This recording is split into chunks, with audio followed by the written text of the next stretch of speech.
سبحان الله والحمد لله ولا إله إلا الله. إن الحمد لله نحمده ونستعينه ونستغفره ونؤمن به ونتوكل عليه ونعوذ بالله من شرور أنفسنا ومن سيئات أعمالنا من يهده الله فلا مضل له ومن يضلل فلا هادي له ونشهد أن لا إله إلا الله وحده لا شريك له ونشهد أن محمدا عبده ورسوله. قال الله عز وجل في محكم كلامه المجيد بعد أن نقول أعوذ بالله من الشيطان الرجيم الرحمن علم القرآن خلق الانسان علمہ البیان صدق اللہ العظیم. اللہ رب العزت کا ہم شکر ادا کرتے ہیں کہ اس نے رمضان کے ان مبارک لمحات میں ہم کو کچھ لمحے اور کچھ وقت قرآن کے سائے میں گزارنے کی توفیق عطا فرمائی. نیکی کے ہر کام پر، ہر عمل پر، ہر قدم پر اللہ کا شکر ادا کرنا، اس کے آگے سجدہ شکر بجا لانا، یہ ہمارا شیوا ہونا چاہیے. آج کے درس میں انشاءاللہ 27ویں پارے کے مضامین ہیں، اس پر ہم گفتگو کریں گے. اور 27ویں پارے میں تقریباً 7 صورتیں ہیں جن کے اوپر انشاءاللہ مختصر ان کے مضامین جو ہے وہ ہم آپ کے سامنے رکھیں گے. آج کے درس میں صورتیں مکی صورتیں ہیں ساری، تقریباً ایک صورت جو ہے وہ اس کے اندر مدنی ہے،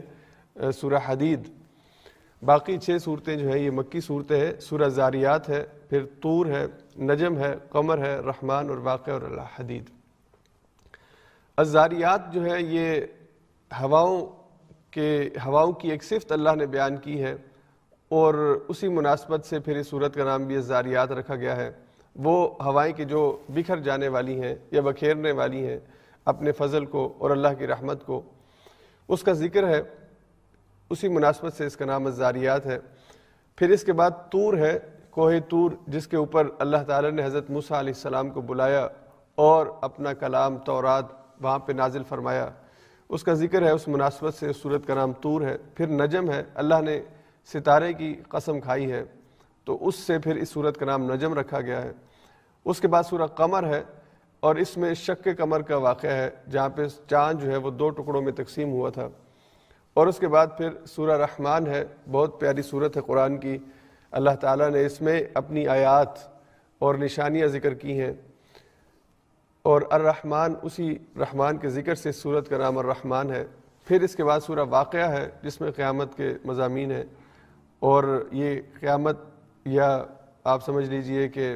جو قیامت واقع ہونے جا رہی ہے اس کا نام ایک واقعہ بھی ہے، اسی مناسبت سے اس کا نام واقعہ ہے. اور آخر میں سورہ الحدید ہے جو مدنی صورت ہے، جس میں اللہ تعالیٰ نے لوہے کا ذکر کیا، اسی مناسبت سے اس کا نام الحدید رکھا گیا ہے. جو آج کی صورت کے مضامین ہیں اس کو تھوڑا مختصر ہم، تاکہ ہمارے ذہن میں پورا ایک ویو اور اسکیچ جو ہے وہ موجود رہے کہ آج ہمارے جو درس کے اندر صورتیں ہیں ان میں کون سے مضامین آ رہی ہیں. تو سب سے پہلے اللہ تعالیٰ نے سورہ زاریات میں مکی صورتوں میں مجموعی طور پر عقائد کے حوالے سے جنت اور جہنم کا ذکر ہے، اور قیامت اور وقوع قیامت کے دلائل ہیں، اور انسانوں کے اعمال کے حساب کتاب کے حوالے سے دلائل ہیں تاکہ انسان اپنی زندگی کو ٹھیک راستے پر چلائے. تو سورہ زاریات میں اللہ نے ہواؤں کی قسم کھائی اور اس کے بعد کہا کہ یہ قیامت واقع ہوگی، اس کے واقع ہونے میں کسی قسم کا شک اور شبہ نہیں ہو سکتا، یہ واقع ہو کے رہنی ہے. اور پھر اللہ نے کہا کہ اب دوڑ لگاؤ اللہ کی طرف، ففروا الی اللہ، دوڑو اللہ کی طرف، اللہ کی مغفرت کی طرف، اللہ کی رحمت کی طرف. اور آخر میں اللہ نے کہا کہ انسان کو ہم نے پیدا ہی اس لیے کیا کہ وہ اللہ کی طرف دوڑے، اللہ کی طرف سبقت لے جانے کی کوشش کرے. تو اللہ نے کہا کہ ہم نے اس کو عبادت کے لیے، بندگی کے لیے اور زمین میں خلافت کے لیے، یہ مضامین ہیں جو آئیں گے، اس کے لیے انسان کو پیدا کیا ہے. اس کے بعد پھر آگے سورہ طور ہے، اس میں اللہ تعالیٰ نے ابتدا میں طور کی قسم کھائی اور پھر جنت کی نعمتوں کا ذکر کیا، اور جنتی فیملی کا اللہ نے ذکر کیا ہے کہ اللہ تعالیٰ جنت کے اندر ایک فیملی کو جہاں پہ اکٹھا کرے گا، اس کا ذکر ہے ان آیات کے اندر. اور پھر آگے اللہ تعالیٰ نے حضور علیہ السلام کی رسالت اور اس کی صداقت اور سچ ہونے کا ذکر کیا، اور مشرکین مکہ کے جو اعتراضات تھے اور وہ جو حضور علیہ السلام پر الزام لگاتے تھے اس کا رد کیا ہے. اور آخر میں پھر اللہ تعالیٰ نے قیامت کے واقع ہونے کو پھر سے بیان فرمایا کہ یہ قیامت کی گھڑی آنے والی ہے اور یہ واقع ہو کے رہے گی. پھر اس کے بعد سورہ نجم ہے، اس کی ابتدا میں واقعہ معراج، حضور علیہ السلام جب آسمانوں پر تشریف لے گئے بیت المقدس سے، اس کا ذکر ہے کہ وہاں پر اللہ نے آپ کو نشانیاں دکھائیں. پھر اس کے بعد اللہ نے گمان اور حق کا فرق بیان کیا ہے کہ جو مشرکین ہیں یہ صرف اپنے گمان اور ظن اور اندازے اور تخمینے کی وجہ سے اس کے پیچھے جو ہے وہ بھاگتے ہیں۔ آج کے دور کا جو خدا کا منکر ہے وہ بھی اپنے ظن اور تخمینے اور اندازے کی بنیاد پہ خدا کا انکار کر کے بیٹھ گیا ہے۔ تو اللہ نے کہا کہ گمان علم کے مقابلے میں فائدہ نہیں دیتا، علم اللہ نے اس کتاب میں رکھا ہے، تو جو علم سے اپنے آپ کو جوڑے گا وہ حقیقت کا رستہ پالے گا، ہدایت کا رستہ پالے گا، اور جو گمان اور خیالات کے پیچھے بھاگے گا تو وہ ناکام و نامراد ہو جائے گا۔ اس کے بعد پھر اللہ تعالیٰ نے یہ حقیقت ہمیں سمجھائی کہ انسان کو وہی ملے گا جس کی وہ کوشش کرتا ہے۔ لیس للانسان الا ما سعى، انسان کے لیے اللہ نے وہی رکھا ہے جس کی وہ تگ و دو کرتا ہے، کوشش کرتا ہے، تو انسان اپنے عمل کی جزا قیامت کے دن اللہ کے سامنے پالے گا۔ اس کے بعد پھر سورہ قمر ہے جس میں شق قمر کا واقعہ ہے۔ یہ چاند دو ٹکڑوں میں تقسیم ہوا تھا، حضور علیہ الصلوۃ والسلام کو اللہ نے یہ معجزہ دیا، اور پھر اللہ نے مختلف قوموں کا ذکر کر کے، قوم نوح کا، قوم عاد کا، قوم لوط کا، کہ وہ اللہ کے انکار کرنے والے، اور پھر اللہ نے اپنی پکڑ کا ذکر کیا کہ کیسے وہ اللہ کی پکڑ میں آئے اور اس پکڑ کی شدت کیا تھی۔ قوم نوح کا ذکر کیا کہ وہ قوم نوح جو تھی وہ جب پانی آیا ہے، پانی کا عذاب آیا ہے، تو اللہ کہتے ہیں کہ ففتحنا ابواب السماء بماء منہمر وفجرنا الارض عیونا فالتقى الماء على امر قد قدر، آسمان سے پانی کے فوارے، پانی کے نالے پر نالے بہنا شروع ہو گئے ہیں، اور زمین بھی پانی کے چشموں سے پھوٹ پڑی ہے، یعنی جگہ جگہ پانی نکلنا شروع ہو گیا، اتنا پانی ہو گیا ہے کہ پھر اس کے اندر ہر چیز بہہ گئی ہے سوائے حضرت نوح علیہ السلام کی کشتی کے۔ اسی طرح دیگر قوموں کا اللہ نے ذکر کیا تو کہا کہ یہ اللہ کی جو پکڑ ہے یہ پکڑ بہت سخت ہے۔ جب اللہ کی طرف سے عذاب کا فیصلہ ہو جائے، کسی قوم کو تباہ کرنے کا فیصلہ آ جائے، پھر یہ پکڑ بڑی ہی سخت ہوتی ہے۔ تو اہل مکہ کو اور آج کے خدا کے منکروں کو بھی اللہ سمجھاتے ہیں کہ مہلت عمل سے فائدہ اٹھاؤ، ایسا نہ ہو کہ یہ مہلت ختم ہو جائے اور اللہ کا فیصلہ آ جائے۔ اور پھر اللہ نے کہا کہ فیصلے کی گھڑی بہت قریب ہے، کوئی بہت دور نہیں ہے، بلکہ یہ بہت قریب آ چکی ہے، اور اب قیامت کو واقع ہونا ہے، اور جب قیامت واقع ہوگی پھر تمہارے اعمال تمہارے سامنے پیش کر دیے جائیں گے۔ اس کے بعد پھر سورہ رحمان ہے، اور اس میں یہ ایک سورت ہے اللہ تعالیٰ نے اس میں انسانوں کے ساتھ جنوں کو خطاب کیا ہے۔ یا معشر الجن والانس، اے انسانوں کے گروہ اور اے جنوں کے گروہ، اور دونوں کے سامنے اللہ نے اپنا پیغام رکھا ہے، توحید کی دعوت دی ہے، اس کا ذکر ہے۔ اللہ نے اپنی آیات کا اور نشانیوں کا ذکر کیا، اپنے کمالات اور احسانات کا ذکر کیا ہے، اور انسانوں سے کہا ہے فَبِأَيِّ آلَاءِ رَبِّكُمَا تُكَذِّبَانِ، تم اپنے رب کی کن کن نعمتوں کا انکار کرو گے۔ اور پھر اللہ نے جنت کی نعمتوں کا ذکر کیا ہے۔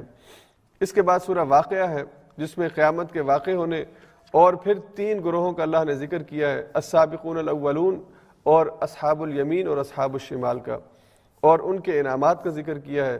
اور پھر اللہ نے اس کے بعد توحید کے دلائل دیے ہیں، انسانوں سے پوچھا ہے کہ تم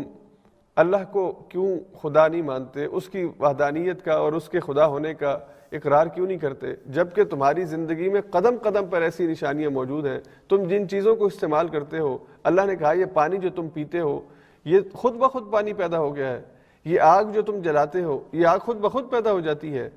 اور یہ جو کھیتی جس کے اندر پھل پیدا ہوتا ہے یہ خود بخود ہو جاتا ہے۔ تو اللہ نے کہا کہ یہ سارے کام پانی بھی اللہ نازل کرتے ہیں، آگ کے اندر جلنے کی صفت بھی اللہ نے رکھی ہے، اور اسی طرح کھیتی یا زمین کے اندر پھل پیدا ہونے کی صلاحیت بھی اللہ نے رکھی ہے۔ تو اللہ نے انسانوں سے کہا کہ اپنے خالق اور مالک کو پہچانو، یہ نشانیاں تمہارے ارد گرد بکھیری ہوئی پڑی موجود ہیں۔ اور پھر اللہ نے موت کی سختی کا ذکر کیا اور کہا کہ جب کسی کو موت آتی ہے، اگر تم اتنے ہی خدا کے منکر ہو اور کہتے ہو کوئی خدا نہیں ہے، کوئی موت جو ہے وہ اس کے بعد زندگی نہیں ہے، تو اللہ نے کہا کہ جب تم اپنے پیاروں کے پاس کھڑے ہوتے ہو اور موت ان کی جان نکل رہی ہوتی ہے تو ذرا کسی کی جان روک کے دکھا دو۔ کہتے ہو اللہ نہیں ہے، تو پھر تم ہی اگر خدا ہو اور تم سمجھتے ہو کہ یہ زندگی ختم ہونے کے بعد دوبارہ سے نہیں ہوگی اور کوئی خدا کی کتاب اور خدا کا رسول نہیں ہوتا، وہی نہیں ہوتی، تو بھلا اس جان کو روک کے تو دکھا دو۔ فلولا اذا بلغت الحلقوم وانتم حينئذ تنظرون ونحن اقرب اليه منكم ولكن لا تبصرون فلولا ان كنتم غير مدينين ترجعونها ان كنتم صادقين، ذرا اس کو پلٹا کے دکھا دو اگر تم اپنی بات میں سچے ہو کہ اللہ نہیں ہے۔ تو اللہ کہتے ہیں کہ وہ جان اس سے جب اللہ کا فیصلہ آ جائے تو نکلتی ہے، اور تم کھڑے پاس دیکھ رہے ہوتے ہو اور بے بس ہوتے ہو، اس جان کو اس جسم میں روک نہیں سکتے ہو۔ جب حکم ربی آ جائے، اللہ کا حکم آ جائے، تو پھر یہ چیز واقع ہو کے رہتی ہے۔ اور اس کے بعد پھر آخر میں سورہ حدید ہے جو اس پوری 7 سورتوں کے سلسلے میں ایک ہی مدنی سورت ہے، اور اس میں اللہ تعالیٰ نے بہت ہی مختلف جامع مضامین بیان کیے ہیں۔ انفاق فی سبیل اللہ کا ذکر فرمایا اللہ نے کہ مال اللہ نے جو تمہیں دیا ہے یہ اللہ کی عطا ہے، اس کو اللہ کے راستے میں خرچ کرو۔ اسے اللہ نے قرض حسنہ کہا کہ اللہ کے راستے میں خرچ کرنا گویا کہ اللہ کو قرض دینا ہے، اور اللہ اس کو پھر تمہاری طرف پلٹا کے تمہاری طرف لوٹاتے ہیں، اور کتنا اضعافا مضاعفا، یعنی اس کی کوئی انتہا نہیں ہے، ڈبل تو یقینی ہے۔ اللہ نے کہا جتنا دیتے ہو اس سے 2 گنا یہ لازمی ہے۔ ہاں، جس اخلاص کی بنیاد پر اور جو انسان جن حالات کے اندر دیتا ہے اس کی بنیاد پر پھر اس میں جس طرح کہ سورہ بقرہ میں ہم نے پڑھا کہ بہت زیادہ اضافہ کیا جاتا ہے۔ اور پھر اللہ نے کہا کہ آخرت میں اللہ تعالیٰ اہل ایمان کو نور عطا فرمائیں گے، یہ نور اور روشنی ہوگی جو جنت کی طرف لے جانے کا ذریعہ بنے گی، اور یہ ایک اللہ کی نعمت ہوگی۔ اور وہاں پر پھر مشرکین بھی اور منافقین بھی اور جو اس نور سے محروم ہوں گے وہ کہیں گے یہ تھوڑا سا نور اور روشنی ہمیں بھی دے دو، ہمیں بھی کوئی رستہ نظر آ جائے، ہم بھی کہیں جنت میں اس کے ذریعے سے پہنچ سکیں۔ تو وہاں پہ ان کو اس نور سے محروم کر دیا جائے گا۔ قرآن کہتا ہے بسور لہو باب، دونوں کے درمیان ایک دیوار کھڑی کر دی جائے گی کہ وہ اس نور سے فائدہ نہیں اٹھا سکتے۔ تو اگر یہ نور جو قیامت کے دن حاصل ہوگا، آخرت میں ملے گا، اگر یہ چاہیے، اور ہم میں سے ہر ایک کی تمنا ہے کہ ہمیں چاہیے، تو پھر وہ اوصاف اپنانے ہیں، وہ صفات اپنانی ہے جو اللہ نے اس کلام میں پیش کی ہیں۔ اور پھر آخر میں اللہ تعالیٰ نے دنیا کی حقیقت اور آخرت کی حقیقت بیان کی ہے، اور دنیا کی بے ثباتی کا ذکر کیا، آخرت کی ہمیشگی کا ذکر کیا، اور دنیا کی زندگی کو لہو و لعب اور ایک وقتی ضرورت کا سامان کہا، اور آخرت کے بارے میں اللہ نے کہا کہ وہ ہمیشہ رہنے والی ہے، اس لیے آخرت کے حصول کے لیے اور آخرت کی کامیابی کے لیے اس دنیا کی زندگی کو استعمال کرنا ہے۔ اور پھر اللہ نے حدید کا، لوہے کا ذکر کیا کہ اس کو اللہ نے انسانوں کے نفع کے لیے اور انسان کی تہذیب اور ترقی اور اس کے تمدن کے لیے اللہ نے اسے نازل کیا ہے، اس کا استعمال کرو۔ اللہ نے اور بھی نعمتیں دی ہیں، تو لوہا بھی اس کی نعمتوں میں سے ہے۔ اور اللہ نے اس کے ساتھ میزان کا ذکر کیا کہ اللہ نے میزان کو بھی نازل کیا ہے تاکہ اس میزان کو یعنی عدل کو زمین پر قائم کر کے زمین کے اندر جتنے وسائل اللہ نے انسانوں کے لیے رکھے ہیں ان کی منصفانہ تقسیم ہو سکے۔ تو یہ مضامین ہیں آج کے جو درس میں آئیں گے۔ بہت سی باتیں ہو سکتا ہے کہ آگے تفصیل سے نہ ہو سکیں، تو ایک اشارہ اور ایک خلاصہ میں نے شروع میں آپ کے سامنے رکھا ہے۔ سب سے پہلے سورہ زاریات ہے،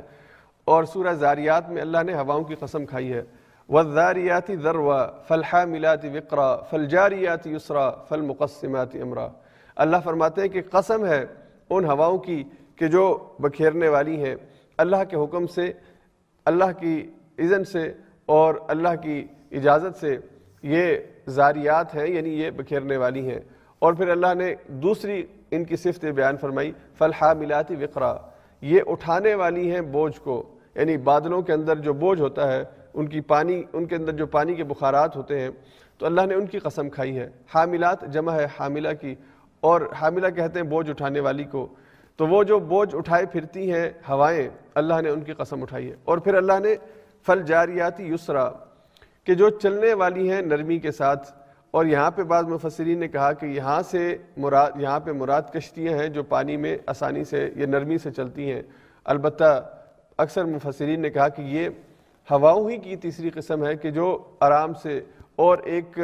ترتیب سے چلتی ہیں، ان کے چلنے کے اندر کوئی کسی قسم کی تیزی یا سختی یا کوئی عذاب کی کیفیت نہیں ہوتی۔ ہاں، جب ان کی رفتار تیز کرنی ہو وہ بھی اللہ کے حکم سے ہوتی ہے، لیکن وہ بھی ایک اعتدال کے ساتھ ہوتی ہے۔ اور پھر چوتھے نمبر پہ اللہ نے فرمایا فَالْمُقَسِّمَاتِ أَمْرًا، اللہ نے قسم اٹھائی ہے کہ یہ جو ہوائیں ہیں یہ تقسیم کرنے والی ہیں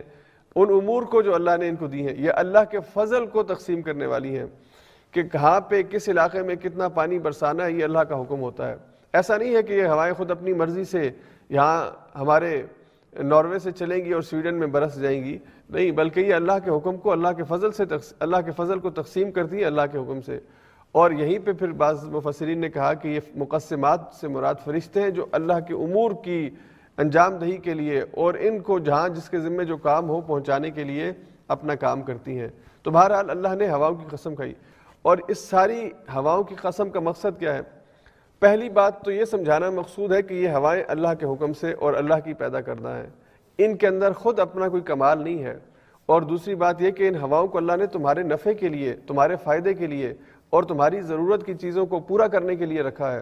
کہاں سمندر سے بخارات اٹھتے ہیں، ہواؤں میں یعنی فضا کے اندر بادلوں میں بخارات کی شکل میں محفوظ ہو جاتے ہیں، پھر یہ اپنے رب کا انتظار کرتی ہیں جب رب کا حکم آئے تو انہیں کس زمین پہ جا کے برسنا ہے، یہ جا کے برستی ہیں۔ تو یہ اللہ نے زمین کی جو مردہ زمین پڑی ہو، جہاں پہ فصل کی ضرورت ہوتی ہے، جس زمین کو پانی کی ضرورت ہوتی ہے تاکہ اس میں فصل پیدا ہو، پھل پیدا ہو، تو یہ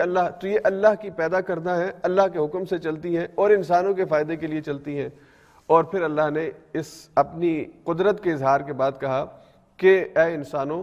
یہ جو تم سمجھتے ہو کہ یہ سارا نظام اسی طرح چلتا رہے گا اور کبھی قیامت نہیں ہوگی، ایسا نہیں ہوگا، قیامت ایک دن واقع ہونی ہے۔ تو اللہ نے فرمایا انما توعدون لواقع، جس چیز کا تم سے وعدہ کیا جا رہا ہے یہ واقع ہو کے رہنی ہے، اس کے واقع ہونے میں کسی قسم کا کوئی شک نہیں ہونا چاہیے۔ تو یہ کائنات کا نظام جو آج ہم دیکھتے ہیں کہ سورج اپنی رفتار پہ چل رہا ہے، زمین اپنی رفتار سے چل رہی ہے، تو یہ ایک دن سب ختم ہو جائے گا اور قیامت کو واقع ہونا ہے۔ اور آج کی لیٹسٹ جو ریسرچ ہے، آج کے سائنٹسٹ یہ بات کہہ رہے ہیں کہ ایسا لگتا ہے کہ کچھ سالوں کے بعد 2000 سال ہوں، 1000 سال ہوں یا 500 سال ہوں، یہ جو کائنات کا نظام ہے یہ ختم ہو جائے گا۔ یعنی یہ جو سسٹم چل رہا ہے سورج کا، چاند کا اور ستاروں کا اور زمین کا اور دیگر جتنے اجرام فلکی ہیں، یہ سب کے سب یہ تباہ ہو جائے گا، یہ ختم ہو جائے گا۔ تو جیسے کائنات کی ابتدا کے حوالے سے سائنس قرآن کریم کی پیش کردہ جو تھیوری ہے اس کے مطابق آج اس حقیقت کو مانتی ہے کہ یہ زمین اور آسمان آپس میں ملے ہوئے تھے، پھر یہ آپس میں الگ ہوئے ہیں۔ اسی طرح سے جو اس کی انتہا ہے کہ یہ سب کچھ ختم ہو جائے گا اور قیامت واقع ہوگی، اس کو بھی آج کی سائنس نے ماننا شروع کر دیا ہے۔ سائنٹسٹ ہیں جو اس دعوے کے ساتھ آج ہمارے سامنے موجود ہیں، جو کہہ رہے ہیں کہ یہ چیزیں ختم ہونے کی طرف جا رہی ہیں اور ایک دن یہ سب کولیپس ہو جائے گا، سسٹم ختم ہو جائے گا۔ تو اللہ نے فرمایا کہ وہ واقع ہو کے رہے گی، اس کے واقع ہونے میں کسی قسم کا کوئی شک و شبہ نہیں ہے۔ اس لیے اس کائنات کے چلتے ہوئے نظام کو دیکھ کر یہ مت سمجھو کہ یہ ہمیشگی کا ہے، بلکہ اس کے بنانے والے کے پیغام کو سنو کہ وہ کہہ رہا ہے کہ ایک دن یہ نظام ختم ہو جائے گا۔ اور پھر اس کے بعد اللہ تعالیٰ نے اہل ایمان کا ذکر کیا ہے، متقین کا ذکر کیا ہے کہ وہ جنتوں میں ہوں گے، اللہ کے ہاں نعمتوں میں ہوں گے۔ اور اللہ نے آگے پھر ان کی صفات بیان کی ہیں کہ جنت میں جانے کے لیے کوئی کام کرنے ہیں، کچھ صفات اپنانی ہے۔ ایسا نہیں ہے کہ بس رات کو سوئے ہیں تو صبح آپ کو جنت مل گئی ہے اور دنیا میں آئے ہیں جیسے مرضی زندگی گزاری ہے تو جنت مل گئی ہے، ایسا نہیں ہے۔ اگر جنت لینی ہے اللہ کے ہاں بلند باغات میں اور اچھے باغات میں جگہ بنانی ہے تو پھر کچھ کام کرنے پڑیں گے۔ اور ان کاموں میں ایک کام جس کا بطور خاص اللہ نے یہاں پہ ذکر کیا، وَبِالْأَسْحَارِ هُمْ يَسْتَغْفِرُونَ، وہ سحری کے وقت استغفار کرتے ہیں۔ متقین سحری کے وقت اللہ سے اپنے گناہوں کی معافی مانگتے ہیں۔ اب بطور خاص سحری کا وقت اللہ نے ذکر کیا۔ ویسے تو ہر وقت انسان کو استغفار کرنا چاہیے، اہل ایمان کا شیوا ہونا چاہیے کہ وہ استغفار کرتے رہیں۔ خود حضور علیہ السلام کے بارے میں آپ نے اپنے بارے میں کہا کہ میں دن میں 70 بار اللہ سے استغفار کرتا ہوں، حالانکہ اللہ نے آپ کے اگلے پچھلے گناہ معاف کیے ہیں، آپ سے تو گناہ سرزد نہیں ہوتے ہیں۔ اللہ نے حضور علیہ السلام نے اگر استغفار کا ذکر کیا ہے، اپنی زندگی کے اندر استغفار کو عادت بنایا ہے، تو پھر مجھے اور آپ کو تو بدرجہ اولا بہت زیادہ استغفار کا اہتمام کرنا چاہیے۔ اور اگر ہم سحری کے وقت استغفار کر سکیں، اپنے گناہوں کی معافی مانگ سکیں، اللہ کے آگے جھک جائیں، اللہ کے آگے اپنے آپ کو گرا دیں، جھکا دیں، رکوع کے اندر، سجدے کے اندر استغفار کریں، اللہ ہمیں معاف کر دے۔ ہم سے غلطی سرزد ہوئی ہے، ہم گناہ گار ہیں، خطا کار ہیں، پلٹنا چاہتے ہیں، واپس آنا چاہتے ہیں، پاکیزگی اختیار کرنا چاہتے ہیں، تو یہ سحری کے وقت کا جو استغفار ہے یہ متقین کی صفت ہے۔ اس کے بعد پھر اللہ نے کہا کہ اللہ نے اس آسمان کو اور زمین کو پیدا کیا اور اللہ اس کو وسعت دیتے چلے جا رہے ہیں۔ وَالسَّمَاءَ بَنَيْنَاهَا بِأَيْدٍ وَإِنَّا لَمُوسِعُونَ، آسمان کو اللہ نے کہا کہ ہم نے اپنے ہاتھ سے پیدا کیا یعنی بنایا اور ہم اس کو وسیع کرتے چلے جا رہے ہیں۔ اب یہاں پہ جو صیغہ استعمال ہوا ہے لَمُوسِعُونَ، یہ پریزنٹ صیغہ ہے۔ اللہ نے یہ نہیں کہا کہ ہم نے آسمان کو بنایا اور اس کو وسعت دے دی، اللہ نے کہا کہ ہم نے اس کو پیدا کیا اور ہم اس کو وسیع کرتے چلے جا رہے ہیں۔ تو آج کی دنیا کے اندر جو آج ہم دنیا کی وسعت ہمارے سامنے ہے، اور ابھی بھی سائنس یہ کہتی ہے کہ ہم دنیا معلوم یا جو کائنات کی حقیقت اور اس کا علم ہمارے سامنے ہے، ہم نہیں کہہ سکتے کہ ہم اس کا احاطہ کر چکے ہیں۔ ہو سکتا ہے کہ بھی آگے مزید جو ہے وہ ایسی چیزیں ہوں جو ابھی ہمارے علم میں نہیں ہیں۔ تو انسان جو پہلے اس زمین ہی کو سب کچھ سمجھتا تھا، پھر اس زمین سے باہر نکلا تو اس نے کہا کہ میں تو اس زمین کو سب کچھ سمجھ رہا تھا، حالانکہ یہ تو زمین اجرام فلکی میں 9 سیاروں میں ایک چھوٹا سا سیارہ ہے. اور پھر اس کے بعد جب اسے پتہ چلا کہ یہ تو زمین تو کچھ بھی نہیں ہے اور یہ سورج اور یہ چاند یہ تو بہت چھوٹے چھوٹے سیارے ہیں, اس سے کئی گنا بڑے سیارے موجود ہیں, اس سے کئی گنا بڑی چیزیں جو ہے وہ اللہ نے پیدا کی ہیں. اور سورج جو ہم بہت بڑا سمجھتے ہیں اور واقعی زمین کے مقابلے میں بہت بڑا ہے کہ اتنے فاصلے سے اس کی روشنی پوری زمین کو روشن کر دیتی ہے, اس سے بڑے سیارے بھی موجود ہیں. اور پھر اس گلیکسی, جس گلیکسی کے اندر یہ سورج موجود ہے, اس گلیکسی میں تو سورج ایک نقطے کی مانند ہے. کتنی بڑی یہ گلیکسیز اللہ نے کہکشائیں پیدا کی ہیں, اور ایک نہیں کئی پیدا کی ہیں. تو اللہ نے جو کائنات پیدا کی, اللہ نے کہا کہ اللہ اس کو وسعت دیتے چلے جا رہے ہیں. اب اللہ جو وسعت دے رہے ہیں آسمان کو پیدا کرنے کے بعد, اس کا ایک مفہوم احادیث کے اندر یوں بیان ہوا کہ حضور علیہ الصلوۃ والسلام نے فرمایا کہ اللہ تعالیٰ نے جنت کو پیدا کیا, اور جنت کو پیدا کرنے کے بعد جنت کی تیاری جاری ہے, اور یہ تیاری قیامت تک ہوتی رہے گی. یعنی اللہ اس کو مزین کرتے ہیں, خوبصورت کرتے ہیں, خوبصورت بناتے ہیں اہل ایمان کے لیے, اور یہ بنتی چلی جائے گی حتیٰ کہ قیامت واقع ہو جائے. تو ایک مطلب تو یہ ہے کہ یہ جو ایکسپینشن ہے, یہ ایکسپینشن جنت میں تبدیل ہوگی, اور جنت والوں کو, اس لیے کہ ایک ایک جنتی کی جو الاٹمنٹ ہے وہ بہت بڑی ہے, بہت بڑی ہے. ہم تو 5-6 مرلے کے پلاٹ کے لیے اور 200 میٹر اور 300 میٹر کے گھر کے لیے ساری زندگی تگ و دو کرتے ہیں. ہمارا خواب ہوتا ہے 200 میٹر کا گھر ناروے میں مل جائے, 300 میٹر ہو جائے تو کیا ہی بات ہے, 2-4 کمرے مہمانوں کے لیے بھی بنا دیں, ہمارے بچے چھوٹے ان کی شادیاں ہو گئی ہیں, وہ آتے ہیں وہ بھی رہ سکیں, پھر ہم بڑے خوش ہوتے ہیں کہ اب ہمارا گھر جو ہے وہ ٹھیک بن گیا ہے. تو جنت کی جو الاٹمنٹ ہے اتنی بڑی ہوگی کہ حضور علیہ الصلوۃ والسلام نے حدیث میں فرمایا کہ انسان یعنی سوار ہو جائے کسی سواری پر, گھوڑے پر سوار ہو جائے کسی, اور چلتا جائے, وہ چل چل کے ختم ہو جائے گا, اس کی الاٹمنٹ نہیں ختم ہوگی. تو یہ اس کی وسعت ہے آج کی سائنس کے اندر, جو اس کو ہم وسعت کہہ رہے ہیں کہ وہ پھیل رہی, ایکسپینشن اس کے اندر ہو رہی ہے. تو یہ ایکسپینشن کنورٹ ہو سکتی ہے جنت کی طرف کہ اللہ تعالیٰ پھر اس کو, جنتیوں کو وہ جنت عطا فرمائیں گے. اللہ ہم سب کو ایسی جنتیں عطا فرمائے. پھر اللہ نے اس کے بعد کہا ففروا الی اللہ, پلٹو اللہ کی طرف, دوڑو اللہ کی طرف. فرا یا فرو کہتے ہیں بھاگنے کو. اللہ نے کہا دوڑ لگا دو, بھاگو. جیسے انسان کسی چیز کو پکڑنے کے لیے بھاگتا ہے, تو اللہ نے کہا کہ اللہ کی رحمت کو پکڑنے کے لیے, اللہ کی رحمت کے اندر آنے کے لیے, اللہ کی رحمت کے حقدار بننے کے لیے اللہ کی طرف بھاگنا پڑے گا, یہ دوڑ لگانی پڑے گی. جیسے آج انسانوں نے گناہ کی طرف دوڑ لگائی ہوئی ہے, تو ان انسانوں کو اللہ کی طرف دوڑ لگانی ہوگی. ففروا الی اللہ, اللہ کی طرف دوڑ لگاؤ تاکہ اللہ کی نعمتوں کے حقدار بن سکو, اللہ کی رحمتوں کے حقدار بن سکو, اس دنیا میں بھی اور اگلے جہان کے اندر بھی. اور پھر اس کے بعد اللہ نے کہا کہ وذکر, مومنوں کو نصیحت کیجئے, فإن الذکریٰ تنفع المؤمنین, اس لیے کہ یہ نصیحت کرنا, یہ ذکر کرنا, تذکیر کرنا, یہ مومنوں کو فائدہ دیتا ہے. تو یہ تذکیر, یاد دہانی, یہ حضور علیہ الصلوۃ والسلام کو اس کا حکم دیا گیا, اور قرآن یہ تذکیر ہے, یہ ذکر ہے. اسی لیے تھوڑا تھوڑا قرآن 23 سالوں میں نازل ہوا کہ اس کو وقتاً فوقتاً مختلف مضامین کو مختلف اوقات میں پڑھ کے سنایا گیا. اور پھر نماز, اس کو بھی ذکر کہا گیا, واقعی میں الصلاۃ لذکری, نماز کو میری یاد کے لیے اور میرے ذکر کے لیے قائم کرو. تو یہ جو ذکر ہے, چاہے وہ قرآن کی تلاوت ہو, نماز ہو یا دیگر چیزیں ہوں, یہ اللہ کی یاد کے لیے ہے, اور اس سے تذکیر انسان کو ہوتی ہے, انسان کو نصیحت ملتی ہے, انسان کو سبق حاصل ہوتا ہے. 5 دفعہ ایک آدمی اللہ کے سامنے کھڑا ہو, یہ اس کے لیے بہت بڑی تذکیر ہے, اس کے لیے بہت بڑی نصیحت ہے. انسان کسی کے جنازے میں شریک ہو جائے تو وہ اس کے لیے بہت بڑی تذکیر ہے کہ اس مردے کو دیکھ کر اسے خیال آ جائے کہ اے فلاں, تجھے بھی ایک دن دنیا سے چلے جانا ہے. آج تو اپنے والد کا جنازہ پڑھ رہا ہے, کل تیرا جنازہ پڑھا جائے گا. آج تو اپنے دوست کا جنازہ پڑھ رہا ہے, کل تیرا پڑھا جائے گا. تو یہ موت, اسی لیے حضرت عمر فاروق نے اپنے ہاتھ میں جو انگوٹھی پہن رکھی تھی اس پہ یہ کنہ کروایا ہوا تھا, کفا بالموت واعظا یا عمر, اے عمر, واعظ کے لیے اور نصیحت کے لیے موت سے بڑی بھی بلا کوئی چیز ہو سکتی ہے. انسان خود اپنی آنکھوں سے دیکھے, اس کا جنازہ پڑھے, اپنے ہاتھوں سے میت کو قبر میں اتارے, اور پھر بھول جائے کہ میں نے نہیں مرنا اور خدا کے سامنے نہیں کھڑا ہونا, تو یہ تو بڑی نادانی کی زندگی ہے. تو اللہ کے رسول سے کہا گیا کہ آپ تذکیر کیجئے, نصیحت کا اہتمام کیجئے, اور مسلمانوں کو بار بار نصیحت کیجئے, اس لیے کہ نصیحت یہ فائدہ دیتی ہے, یاد دہانی فائدہ دیتی ہے. کہ انسان غلط زندگی گزار رہا ہو تو ایک وقت آتا ہے کہ وہ آپ کی نصیحت اور ہماری نصیحت اس کے اوپر اثر کرتی ہے اور وہ ٹھیک راستے پر واپس آ جاتا ہے. تو یہ نصیحت کرتے رہنا چاہیے, یہ نصیحت کرتے رہنا اپنے لیے بھی ضروری ہے اور دوسروں کے لیے بھی ضروری ہے, تاکہ ہم ٹھیک راستے پر استقامت کے ساتھ چلتے رہیں. اس کے بعد پھر اللہ نے اس صورت کے آخر میں مقصد تخلیق بیان فرمایا انسان کا،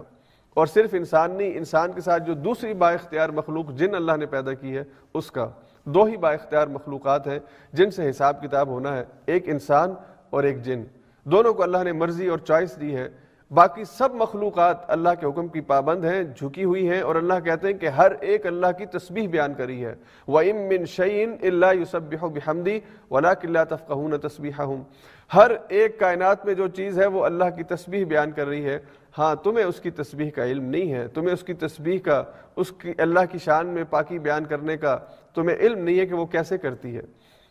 البتہ صرف انسان اور جن اسے اختیار دیا گیا کہ اپنی چوائس سے، اپنی مرضی سے یا تو اللہ کے بندے بن جائیں یا شیطان کے بندے بن جائیں۔ دو ہی انسان ہوتے ہیں، یا انسان اللہ کا بندہ ہوتا ہے یا شیطان کا بندہ ہوتا ہے۔ اللہ کا بندہ وہ ہے جو اللہ کی طرف سے بھیجی ہوئی کتاب پر ایمان لا کر اس کی طرف سے بھیجے ہوئے رسول کی زندگی کو اسوہ حسنہ، رول ماڈل بنا کر اس پر عمل کرنا شروع کر دے، یا شیطان کو اپنا خدا سمجھ لے اور اس کے راستے پر چلنا شروع ہو جائے۔ اس کے علاوہ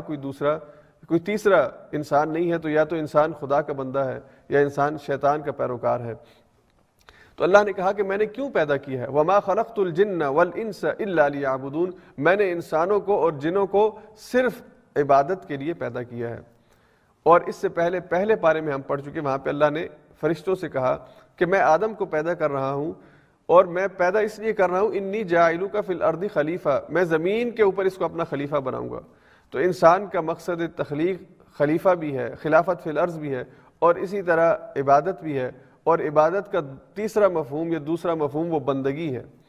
کہ انسان جب یہ زندگی ایسے گزارے گا، جو بندگی ہوگی، جو غلامی ہوگی، کہ اس کی زندگی کا ایک ایک سیکنڈ وہ اس طرح گزرے گا جس طرح اللہ تعالیٰ چاہتے ہیں، تو پھر یہ بندگی، یہ عبادت ہے، اور عبادت ہی خلافت ہے۔ یعنی انسان کو خلیفہ بنایا گیا ہے، تو خلیفے کا کام یہ ہے کہ وہ زندگی کے ہر سیکنڈ کو اس طرح گزارے جس طرح کہ اللہ نے کہا اور اس نے اس کا حکم دیا ہے۔ جب وہ یہ کام کرے گا تو اس کی ساری زندگی وہ بندگی ہوگی، اور یہ بندگی ہی عبادت ہے۔ تو اللہ نے انسانوں اور جنوں کو اس لیے پیدا کیا ہے کہ وہ اللہ کی بندگی کرے۔ یہ زندگی اس لیے نہیں ہے کہ اسے اپنی مرضی سے اور اپنے خواہش اور اپنے جذبات کی تسکین کے لیے اور اپنی مرضی کو پورا کرنے کے لیے نہیں، یہ ہمارے اوپر ذمہ داری ہے۔ اللہ نے ایک ذمہ داری کے طور پر ہمیں بھیجا ہے، ہمیں منصب بھی بہت بڑا دیا ہے، یعنی عہدہ بھی بہت بڑا دیا ہے، کتنی بڑی جنتیں ہمارے لیے تیار ہو رہی ہیں۔ تو جہاں ہمیشہ کے لیے رہنا ہے، اس گھر کی تیاری کے لیے اگر یہ 70 سالہ زندگی ہے، 50 سالہ زندگی ہے، کسی کی 25 سالہ ہے، اور کسی کی 15 اور کسی کی 5 سال یا کسی کی بہت تھوڑے دن، ان کو تم کیوں اصل سمجھ کر اور سب کچھ سمجھ کر اپنی آخرت کے گھر کو تباہ کر رہے ہو؟ تو اللہ نے کہا کہ تم سب کو اللہ کی طرف پلٹنا ہے، اس لیے مقصد تخلیق کو سمجھو۔ تم بھیجے اس لیے گئے ہو دنیا میں کہ تم اللہ کے نظام کو نافذ کرو اپنی زندگی میں، اپنے 5-6 فٹ کے جسم کے اوپر بھی، اپنے گھر کے اندر بھی، اپنے معاشرے کے اندر بھی، اور پوری زمین کے اوپر بھی، تاکہ یہ ساری زمین اور زمین والے عدل کے نظام پر قائم ہو جائیں۔ عدل اللہ کا یہ قرآن دیتا ہے، انصاف اللہ کا یہ قرآن دیتا ہے، اور اس نظام عدل کو، اس نظام انصاف کو دنیا پر نافذ کرنے کے لیے اللہ نے انسانوں کا انتخاب کیا، فرشتوں کا نہیں کیا کہ فرشتے اللہ بھیج دیتے اور وہ اس کو نافذ کر دیتے، یا اللہ ہمیں زبردستی اس کام پہ اوپر لگا دیتے۔ نہیں، اللہ نے ہمیں اختیار دیا ہے، چوائس دی ہے، اور کہا ہے کہ اس اللہ کے نظام انصاف کو اس کائنات میں انسانوں نے قائم کرنا ہے، مسلمانوں نے قائم کرنا ہے۔ اس کے بعد آگے پھر سورہ طور ہے۔ ابتدائی آیات میں اللہ تعالیٰ نے طور کی قسم کھائی تو فرمایا وَالطور وَكِتَابٍ مَّسْطُورٍ فِي رَقٍّ مَّنشُورٍ وَالْبَيْتِ الْمَعْمُورِ وَالسَّقْفِ الْمَرْفُوعِ وَالْبَحْرِ الْمَسْجُورِ إِنَّ عَذَابَ رَبِّكَ لَوَاقِعٌ۔ جس طرح سورہ ذاریات کی ابتدا میں پہلے ہواؤں کی قسم کھائی گئی اور پھر قیامت کے وقوع ہونے کو، واقع ہونے کو کہا گیا کہ وہ واقع ہو کے رہنی ہے، یہاں پہ اللہ نے پہلے طور کی قسم کھائی۔ طور وہ پہاڑ جسے ہم طور سینا بھی کہتے ہیں، جس پر حضرت موسیٰ علیہ السلام کو اللہ تعالیٰ نے نبوت سے سرفراز کیا تھا، اور اس طور کو اللہ نے بابرکت بنایا، اس لیے کہ ظاہری بات ہے یہاں پر اللہ نے حضرت موسیٰ علیہ السلام کو نبوت کے لیے بلایا اور آپ کو نبوت عطا فرمائی۔ تو طور کے پہاڑ کی عظمت اس وجہ سے ہے، اس لیے اللہ نے اس کی قسم کھائی ہے۔ وہ بھی اللہ کی مخلوق ہے، اللہ کا پیدا کردہ ہے، اس کی مٹی کے اندر کوئی برکت نہیں کہ انسان سمجھے کہ طور کی قسم کھائی ہے تو میں طور کی مٹی اپنے جسم پہ لگا لوں گا۔ جیسے ہمارے ہاں ایک بڑا عجیب سا یعنی انسان کو جب دیکھتا ہے نا اس طرح کے معاملات بڑا ہی افسوس ہوتا ہے کہ بھائی ان چیزوں کے اندر کوئی ایسا پہلو نہیں ہے جس سے چمٹ کر یا جس سے لگ کر تمہاری کوئی نجات ہو جائے گی اور تمہاری بیماریاں ختم ہو جائیں گی. اللہ کہتا ہے کہ اس کو برکت کسی نسبت کی وجہ سے ملی ہے, اس کے علاوہ اس کا کوئی فنکشن نہیں ہے. حضرت عمر رضی اللہ تعالی عنہ جب بیت اللہ کا طواف کرتے تھے اور حجر اسود کو بوسہ دیتے تھے, تو حجر اسود ایک پتھر ہے, اس پتھر کو بوسہ دیتے ہوئے حضرت عمر نے کیا بات کہی ہے کہ ہمیں معلوم ہے کہ تو ایک پتھر ہے, تو نفع دے سکتا ہے نہ نقصان دے سکتا ہے, اور ہم صرف تجھے اسی لیے چومتے ہیں کہ اللہ کے رسول صلی اللہ علیہ وسلم نے تجھے چوما ہے. اس لیے کسی بھی چیز کے اندر جو برکت کی نسبت ہے اس کو اسی تک ہی رکھنا چاہیے, اس سے آگے نہیں جانا چاہیے. جیسے بعض لوگ سمجھتے ہیں کہ ہم نے بس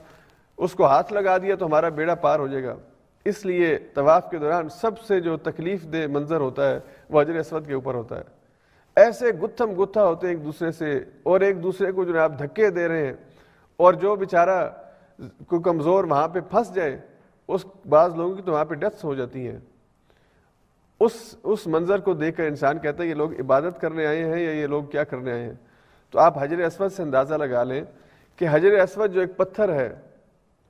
اس پتھر کو صرف ہاتھ لگانے کے لیے یہ وہاں پر انسان اپنی جان دے دیتا ہے, یعنی اس کی زندگی ضائع ہو جاتی ہے. اور اگر رسول اللہ صلی اللہ علیہ وسلم کی قبر کو کھول کے رکھا گیا ہوتا تو آج وہاں پہ کوئی قبر باقی رہنی تھی. ان انسانوں نے, مسلمانوں نے وہ مٹی وہاں سے ساری اٹھا کے غائب کر دینی تھی, نعوذ باللہ. تو ہمارے لیے شاید یہی بہتر تھا کہ اس کو مکمل طور پہ سیل کر دیا جاتا, اس کو بند کر دیا جاتا. اس لیے ان چیزوں کے اندر کوئی برکت نہیں ہوتی. انسان کسی جگہ پہ جائے تو سمجھے کہ اس کی مٹی جو ہے وہ میرے لیے, جیسے بعض لوگ مدینہ کی مٹی لے آتے ہیں, اس مٹی کے اندر یہ برکت تو مدینہ کی برکت ہے, اس کے ماحول کی برکت ہے, مکہ کے ماحول کی برکت ہے, لیکن اس کے در و دیوار اور اس کی مٹی اور ان چیزوں کی کہ اس سے ہمیں کوئی فائدہ ہوگا, یہ تصور ٹھیک نہیں ہے. تو اللہ نے طور کی قسم کھائی کہ طور کے پہاڑ کی عظمت ہے, اس کا مقام اور مرتبہ اور رفعت ہے, اس لیے کہ اللہ نے وہاں پہ حضرت موسیٰ کو نبوت عطا فرمائی ہے. وگرنہ خود طور میں کوئی کمال نہیں ہے, اس میں کوئی خاص چیز نہیں ہے, وہ دیگر پہاڑوں کی طرح ایک پہاڑ ہے, لیکن اس کو عظمت ملی اور اللہ نے اس کی قسم اٹھائی ہے, اس لیے کہ وہ اللہ کی پیدا کردہ مخلوق ہے, اور وہاں پہ اللہ نے حضرت موسیٰ کو نبوت عطا فرمائی. اور پھر اللہ نے کہا وہ کتاب مستور, اور قسم ہے کتاب کی کہ جو مستور ہے, لکھی ہوئی ہے. کتاب مستور لکھی ہوئی کتاب کو کہا جاتا ہے, یعنی سطر کہتے ہیں نا, سطر, اسی سے مستور ہے جو لکھی ہوئی ہے. تو یہ لکھی ہوئی کتاب کون سی ہے؟ یہ لکھی ہوئی کتاب قرآن بھی ہے, یہ لکھی ہوئی کتاب بائبل اور تورات بھی ہے, اور تمام آسمانی صحیفے یہ مستور ہیں, لکھے ہوئے ہیں. اور اللہ نے ہر ایک کو دنیا کے اندر جو کتاب بھیجی ہے لوح محفوظ سے بھیجی ہے. اللہ کے ہاں جو ایک ریکارڈ محفوظ جہاں پہ کیا گیا, جسے لوح محفوظ کہا گیا یا الکتاب کہا گیا, اس جگہ سے اللہ نے یہ چیزیں بھیجی ہیں, اور اللہ کے پاس اصل حالت کے اندر ہر چیز محفوظ ہے. اسی لیے قرآن کریم کو اللہ نے اسی لوح محفوظ سے بھیجا, اور بقیہ کتابوں کے مقابلے میں قرآن کی حفاظت کا معاملہ یہ کیا کہ اب دنیا کے اندر کوئی اس کی تبدیلی نہیں کر سکتا. باقی کتابیں تبدیل ہو گئیں, تحریف ہو گئیں, اس کے اندر کمی بیشی آ گئی, اپنی طرف سے معنی ڈال دیے گئے. قرآن کا جو ٹیکسٹ ہے الحمد سے لے کر والناس تک, اس کا ایک ایک حرف جیسا لوح محفوظ سے آسمان دنیا پر آیا اور وہاں سے حضور علیہ الصلوۃ والسلام کی قلب اطہر پہ نازل ہوا, ویسا ہی قرآن الحمد سے والناس تک آج پوری دنیا کے اندر پڑھا جا رہا ہے. یہ قرآن کا اعجاز ہے, اللہ نے اسے محفوظ رکھا ہے. تو کتاب مستور کی اللہ نے قسم اٹھائی ہے کہ جو بھی لکھی ہوئی کتاب ہے جو اللہ نے اس دنیا کے اندر بھیجی ہے اس کی قسم ہے. اور فی رقم منشور, یہ جو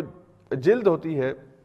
جو چمڑا ہوتا ہے, اس کے اوپر اس کی جھلی جو باریک بالکل اس کی یعنی اس کی لیئر بنا کے اس کے اوپر لکھا جائے. عربوں میں اور خاص طور پہ پرانے وقتوں میں کتاب کی حفاظت کا یہ طریقہ تھا کہ اسے جلد کو خشک کر کے اور باریک کر کے اس کے اوپر لکھ دیا جاتا تھا, اور وہ لکھائی پھر نہیں مٹتی تھی. تو اس کا اللہ نے کہا کہ وہ جو کتاب مستور جلدوں میں لکھی ہوئی ہے, ایسی جھلی کے اوپر لکھی ہوئی ہے کہ جو زمانہ گزرنے کے ساتھ خراب نہیں ہوتی, تبدیل نہیں ہوتی. اور پھر اللہ نے بیت معمور کی قسم کھائی ہے, اور قسم ہے بیت معمور کی. بیت معمور کا کیا معنی ہے؟ یہاں پہ دو اقوال ہیں, مفسرین نے دو رائے بیان کی ہیں. ایک یہ کہ یہ بیت معمور کا لفظی ترجمہ اگر کیا جائے, بیت گھر کو کہتے ہیں, اور معمور کے جو آباد ہوا ہو,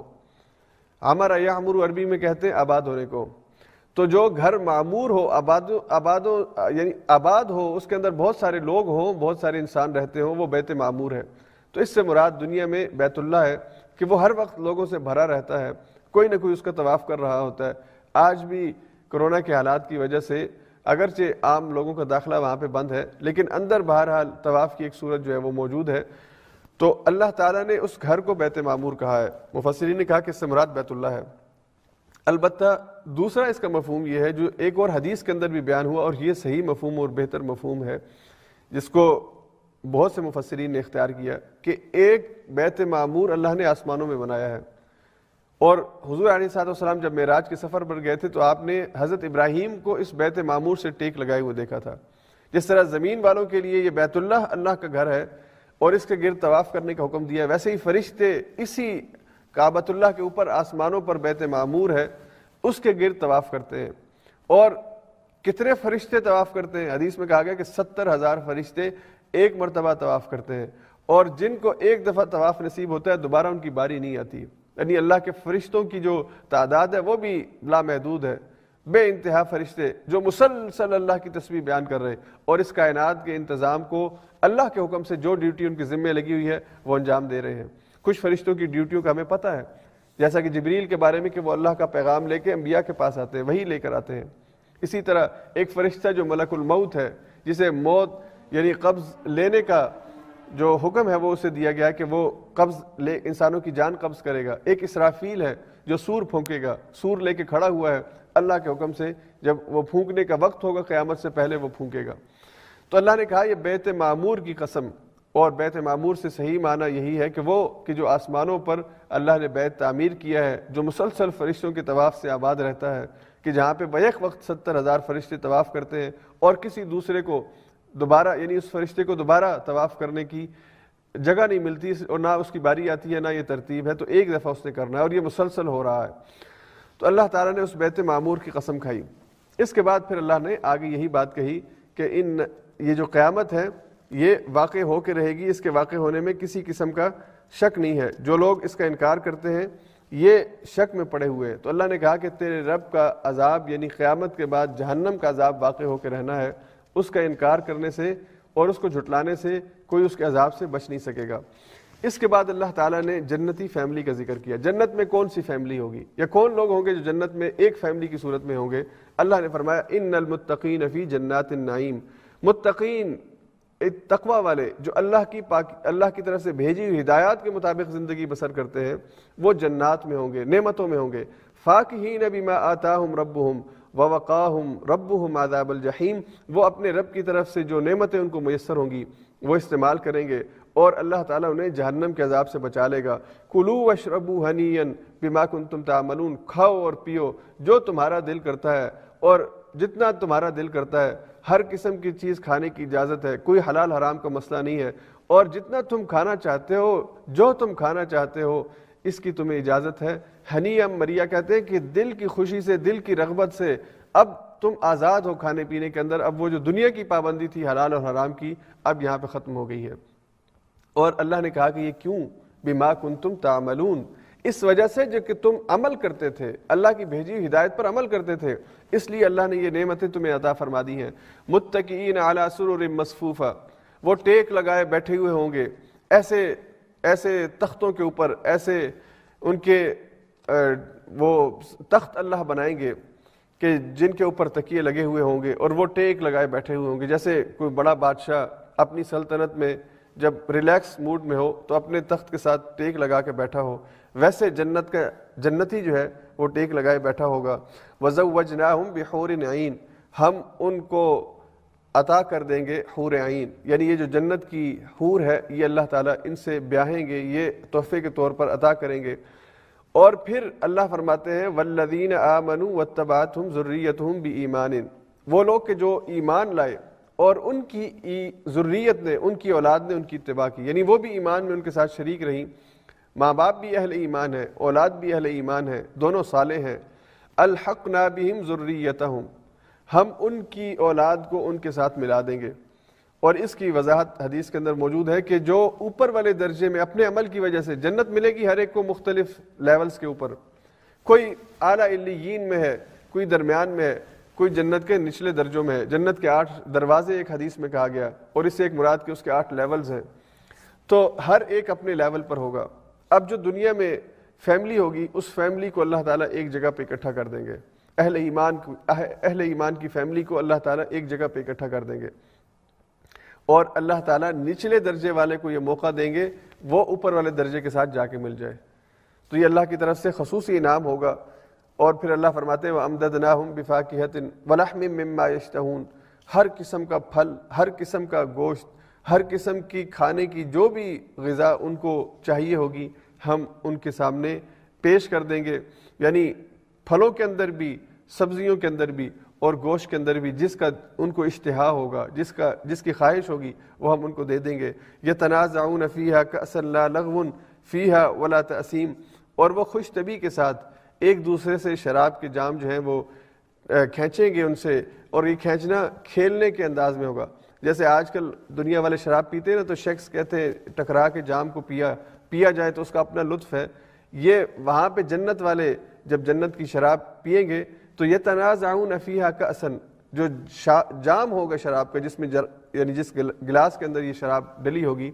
یہ ایک دوسرے سے وہ چھینیں گے کھیل کے انداز میں، خوش طبی کے ساتھ، کہ ایک دوسرے سے لے کر پینے کا جو مزہ ہے، یہ نہیں کہ دوسرے کو محروم کرنا ہے، ہوگی اتنی زیادہ جو جتنی مرضی پیے، لیکن خوش طبی کے لیے اللہ نے کہا کہ وہ ایسا کریں گے۔ اور پھر اللہ فرماتے ہیں وَيَطُوفُ عَلَيْهِمْ غِلْمَانٌ كَأَنَّهُمْ لُؤْلُؤٌ مَكْنُونٌ، ان کے گرد جو ہے وہ غلمان ہوں گے، جنت کے جو خادم ہیں وہ ان کے ارد گرد ہوں گے، اور اللہ نے کہا کہ وہ یوں ہوں گے جیسا کہ وہ لؤلؤ مکنون ہے۔ لؤلؤ کہتے ہیں موتی کو، اور مکنون کہتے ہیں جو چھپا کے رکھا ہو۔ وہ موتی کے جو چھپا کے رکھا گیا ہو، اس کی جو چمک ہے اور اس کی جو خوبصورتی ہے، اس کے کیا کہنے۔ تو یہ غلمان جو ہے، جنت کے خدام جو ہیں، ایسے ہوں گے جیسے کسی موتی کو چھپا کے رکھا جائے، اتنا پاکیزہ، صاف ستھرا، خوبصورت کہ اس کو دیکھ کے انسان کو تسکین حاصل ہوتی ہو۔ دنیا کے اندر بھی جو جانور انڈے دیتے ہیں، ان انڈوں میں شتر مرغ کے انڈے کی جو خوبصورتی ہے، یہ دیگر پرندوں کے انڈوں سے زیادہ خوبصورت ہے۔ اور وجہ کیا ہے کہ وہ اپنا انڈا اپنے پروں میں چھپا کے رکھتا ہے، تو اس کے اوپر گرد نہیں پڑتی، اور اسی لیے اس کا جو رنگ ہے، سفیدی مائل جو رنگ ہے، یہ خوبصورتی میں اپنی مثال رکھتا ہے۔ تو یہ چھپی ہوئی چیز کی جو خوبصورتی ہے، اس کے کیا کہنے۔ تو اللہ نے کہا کہ یہ غلمان جو ہے، اور غلمان کون ہوں گے؟ ایک روایت کے مطابق جو بچے بلوغت سے پہلے فوت ہو جاتے ہیں، یہ سارے جنت میں غلمان ہوں گے۔ جو کسی بھی اہل ایمان کا چھوٹا بچہ یا بچی دنیا میں فوت ہو جائے بلوغت سے پہلے، چاہے 1 دن کا ہو یا اس سے زیادہ اس کی عمر ہو، یا جو ماں کے پیٹ میں جس کی ڈیتھ ہو جائے، ابھی دنیا میں نہ آیا ہو لیکن روح اس کی آ چکی ہو، یہ سارے جو ہے یہ جنت میں اپنے ماں باپ کو ویلکم کریں گے، اور یہ جنت میں غلمان ہوں گے۔ یعنی ایسے چلتے پھرتے چھوٹے بچے خدام کہ جو یعنی جیسے کسی بھی فضا کے اندر ہم جب غبارے پھیلاتے ہیں تو ان غباروں سے ایک فضا بنتا ہے، ہم خوشی کے احساس کے لیے کرتے ہیں۔ جنت کی فضاؤں میں یہ اڑتے پھرتے ہوں گے اور موتیوں کی مانند چمکتے ہوں گے، اور جنت میں اپنے ماں باپ کا استقبال کرتے ہوں گے۔ تو اس لیے اہل ایمان اگر ان کا دنیا میں کوئی بچہ فوت ہوتا ہے چھوٹی عمر میں، اس پر دل تو بہت تکلیف ہوتی ہے، دل کو یہ غم بہت بڑا غم ہے، کسی کا چھوٹا بچہ یا بچی فوت ہو جائے یا بڑا بھی فوت ہو جائے، لیکن اس کے بدلے میں دعا کیا سکھائی گئی ہے کہ جب بچے کے لیے جنازہ پڑھو تو اس کی مغفرت کی دعا نہ کرو، اس لیے کہ وہ تو معاف ہے، اس کو تو کوئی گناہ ہی نہیں ہے، تو دعا اپنے لیے کرو کہ اللہ اسے ہمارے لیے آخرت میں خزانہ بنا دینا۔ اللہم اجعلہ لنا اجرا وذخرا واجعلہ لنا شافعا ومشفعا، اللہ اس کو ہمارے لیے فرض، اللہم اجعلہ لنا فرطا، اللہ اسے ہمارے لیے خزانہ آخرت کا توشہ بنا دے، ہمارے لیے وہاں پہ شفاعت کا ذریعہ بنا دے، اور جنت میں ہم پہنچیں تو ہمارے استقبال کرنے والا ہو۔ تو اہل ایمان کو یہ دعا سکھائی گئی ہے۔ کوئی بھی چیز دنیا سے چلی جائے اس کا غم اور دکھ تو ہوتا ہے، لیکن یقین رکھیے کہ اگر آپ اس پر صبر کرتے ہیں تو اس کا اجر بھی اللہ تعالیٰ آپ کو بے گناہ عطا فرمائیں گے، بے پناہ آپ کو جو ہے وہ اجر عطا کیا جائے گا۔ اس کے بعد پھر اللہ تعالیٰ نے جنت کی نعمتوں کا ذکر کرتے ہوئے کہا وَأَقْبَلَ بَعْضُهُمْ عَلَى بَعْضٍ يَتَسَاءَلُونَ، وہ پھر وہاں پہ گفتگو کریں گے، ایک دوسرے سے بات کریں گے، دنیا کی زندگی یاد ہوگی ان کو جو یہاں پہ وہ گزار کے گئے ہیں، اس پر تبصرے ہوں گے، باتیں ہوں گی، تو وہ ایک دوسرے سے بات کریں گے۔ قَالُوا إِنَّا كُنَّا قَبْلُ فِي أَهْلِنَا مُشْفِقِينَ، کہیں گے اس سے پہلے ہم اپنے گھر والوں میں بہت ڈرا کرتے تھے۔ مشفق یعنی اس معنی میں کہ ہم سے کوئی غلطی سرزد نہ ہو جائے، ہم سے کوئی گناہ سرزد نہ ہو جائے، اس لیے کہ اگر ہم نے دنیا کے اندر کوئی غلطی کر لی تو آخرت میں اس کی پکڑ ہوگی۔ تو ہم دنیا کی زندگی کے اندر گناہوں سے بچتے تھے، آج اللہ نے ہمیں یہ جنتیں عطا کر دی ہیں۔ فمن اللہ علینا، اللہ نے ہم پہ احسان کر دیا ہے۔ دنیا کے اندر بھی اللہ کی نعمتیں ملیں تو شکر کا جذبہ ہونا چاہیے، اور جنت میں پہنچنے کے بعد تو ویسے ہی آٹومیٹیکلی انسان میں یہ جذبہ پیدا ہو جائے گا، یہ بلٹ ان ہو جائے گا۔ پھر وہاں پہ درس کے ذریعے، سمجھانے کے ذریعے سے نہیں، یہاں تو کہنا پڑتا ہے۔ میں اپنے آپ کو کہتا ہوں، آپ سے کہتا ہوں، اپنے اندر شکر کا جذبہ پیدا کریں۔ جب بھی کوئی نعمت ملے، اللہ تیرا کرم ہے، تیرا احسان ہے، تو جنتی کہیں گے فمن اللہ علینا، اللہ تیرا احسان ہے، تو نے ہم پہ کرم کر دیا۔ ووقانا عذاب السموم، ہمیں اس جھلسا دینے والے عذاب سے، آگ کے عذاب سے بچا لیا۔ انا کنا من قبل ندعوہ انہ هو البر الرحیم، اے اللہ ہم اس کی طرف بلائے جاتے تھے، ہم نے تیری جنت کی پکار کو، جنت کی طرف جو بلائے جانے والی پکار ہے اس کو قبول کر لیا، آج ہم تیرے ہاں جنتوں میں ہیں۔ تو اللہ تعالی ہم سب کو یہ جو جنتی فیملی کا منظر اللہ نے یہاں پہ کھینچا ہے، اللہ ہم سب کو جنت عطا فرما دے، اور صرف ہمیں نہیں، اللہ ہماری اولاد کو بھی جنت عطا فرما دے۔ اس میں جنت کی جو نعمتیں ذکر ہوئیں، ہم جنت کی نعمتوں کو تصور نہیں کر سکتے، بیان کرنے کی حد تک ہم بیان کرتے ہیں، لیکن سچی بات یہ ہے کہ جتنی بھی خوش بیانی ہو، جتنی بھی خوبصورت تقریر ہو، خوبصورت بیان ہو، وہ حق ادا ہونا تو دور کی بات، وہ اس جنت کی نعمت کا عشیر بھی نہیں ہے جو اللہ نے میرے لیے اور آپ کے لیے تیار کر رکھی ہے، اور ہر اہل ایمان کے لیے تیار کر رکھی ہے۔ اور پھر اس جنت میں ہماری جو محلات ہیں، جو گھر اللہ نے تعمیر کیے ہیں، اور جو اس کے اندر لیولز ہیں، ہر لیول پہ ظاہری بات ہے جتنا اونچا لیول ہے اس کے لیے دنیا کی زندگی میں اتنی ہی زیادہ پاکیزگی کی ضرورت ہے۔ تو میرے اور آپ کے کرنے کا کام یہ ہے کہ اگر ہم وہاں پہ جنت میں بطور فیملی رہنا چاہتے ہیں تو پھر ہم کو بطور فیملی اللہ کے دین کو اپنانا ہوگا۔ ہمارے ہاں اکثر یہ ہوتا ہے کہ ماں باپ کے اندر صلاحیت یا صالحیت ہوتی ہے، وہ نیک ہوتے ہیں، اولاد اور خاص طور پہ یہ جو جنریشنز کے بعد اگلی جنریشن آتی ہے، یعنی نسل کے بعد اگلی نسل آتی ہے، آہستہ آہستہ وہ دین کے ساتھ نسبت جو ہے وہ کم ہوتی جاتی ہے، اور یہ ایک فطری یعنی آپ کہہ لیں حضور علیہ الصلوۃ والسلام کے زمانے سے آج تک جتنی جنریشنز آئی ہیں، ہر جنریشن میں دین کے ساتھ جو اٹیچمنٹ ہے یہ کم ہوئی ہے۔ یہ ایک فطری ایک فلو ہے جو اس طرح چلتا ہے۔ تو ہمیں اپنی فیملیز کو دین کے ساتھ وابستہ کرنا ہے، ہمیں متقی فیملی بننا ہے، متقی انسان نہیں بننا بلکہ متقی فیملی بننا ہے، اور ہم کو پوری فیملی کو جنت کے اعلیٰ درجوں میں پہنچنے کی کوشش کرنا ہے۔ جیسے ہم آج کل یہاں پہ درس میں کاہوت کا سلسلہ ہوتا ہے، تو آپ لوگ کاہوت میں فیملی بھی انوالو ہے اور فیملی کا ایک ایک فرد بھی انوالو ہے، یعنی ایسی فیملیز بھی ہیں کہ جس میں ہر فرد یہ چاہتا ہے کہ میں جیتوں، وہ اپنا انفرادی مقابلے میں حصہ لے رہا ہے، اور بعض فیملیز ہیں جو مل کے ایک ہی کہ ہم پوری فیملی ایک انعام جیت لیں یا کاہوت جیت لیں۔ تو جنت ہم کو بطور فیملی جیتنی ہے، یہ نہیں کہ بس میں اکیلا جنت میں اونچے والے درجے پہ چلا جاؤں، نہیں، ہم کو بطور فیملی جنت کو حاصل کرنا ہے کہ ہم میں سے ہر ایک جنت میں چلا جائے۔ تو مل کے، اور مل کے پھر کیسے ہوگا؟ ایک دوسرے سے مدد کریں، ایک دوسرے کی تعاون کریں۔ شوہر ہے تو وہ بیوی کے لیے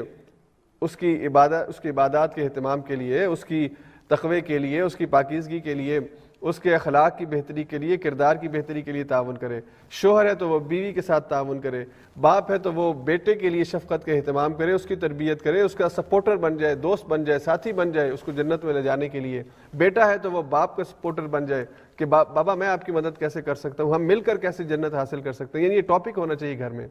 ایک دن ٹاپک رکھیے کہ ہم جنت کیسے حاصل کر سکتے ہیں۔ باپ کہے کہ میں کیا مدد کر سکتا ہوں آپ سب کی، ماں کہے میں کیا مدد کر سکتی ہوں، اور بچے کہیں کہ ہم کیا کر سکتے ہیں، تاکہ ہم سب مل کر جس طرح ایک فیملی یہاں دنیا میں ایک گھر میں رہتی ہے، ویسے ہی جنت میں بھی ایک گھر اللہ ہمیں دے دے۔ تو یہ تمنا اور آرزو تو ہم میں سے ہر ایک کی ہے نا کہ اللہ ہم سب کو بھی جنت میں ایک گھر دے اور بطور فیملی دے۔ تو پھر یہاں پہ پلاننگ کرنے کی ضرورت ہے، اس کے اوپر تھوڑا سوچ بچار کریں، اس کے اوپر تھوڑی ڈسکشن کریں تاکہ ہم وہاں پہ بطور فیملی جا سکیں۔ اور حضور علیہ الصلوۃ والسلام نے اسی لیے سب سے خوش نصیب اور اچھی شوہر اور بیوی دونوں کی مثال دیتے ہوئے کہا کہ خوش نصیب ہے وہ بیوی جس کا شوہر اسے تہجد کے وقت اٹھائے کہ اٹھ بیوی، اللہ کے سامنے کھڑے ہونے کا ٹائم ہے، نماز ادا کر لیں۔ بیوی سوئی ہوئی ہو تو اسے تہجد کی نماز کے لیے اٹھانا، یہ بیوی کے لیے خوش نصیبی ہے کہ اس کا شوہر اسے اٹھاتا ہے۔ اور اسی طرح حضور نے کہا کہ اگر شوہر سو رہا ہو تو بیوی اسے کہے کہ بھائی اٹھو، اب میاں صاحب اٹھیں، آپ تہجد کی نماز کا وقت ہے، اللہ کے سامنے کھڑے ہونے کا وقت ہے، آپ اٹھ جائیں، تو یہ اپنے شوہر کو اگر بیوی اٹھاتی ہے تو وہ شوہر خوش نصیب ہے جس کو ایسی بیوی ملی ہے جو اسے بازار لے جانے کی طرف، یا اسے کسی فلم دیکھنے کے لیے، یا اسے کسی ڈانس کلب میں لے جانے کے لیے نہیں، بلکہ اللہ کے حضور سحری کے وقت کھڑا ہونے کی دعوت دے رہی ہے۔ بڑا ہی خوش نصیب شوہر ہے وہ جس کی بیوی یہ کام کرتی ہو۔ اور ہمارے ہاں اکثر ہماری بیویاں ہی یہ کام کرتی ہیں۔ بیویوں میں عموماً اس حوالے سے زیادہ رجحان ہے بنسبت مردوں کے۔ مرد بھی بعض ہیں لیکن زیادہ رجحان بیویوں میں ہے، اس لیے کہ اس کے دل کو اللہ نے نرم پیدا کیا ہے، اس کے اندر رقت ہے، اس کے اندر اللہ کے آگے جھکنے کا جذبہ زیادہ ہے۔ تو اگر کسی کی ایسی بیوی ہے تو وہ خوش نصیب شوہر ہے۔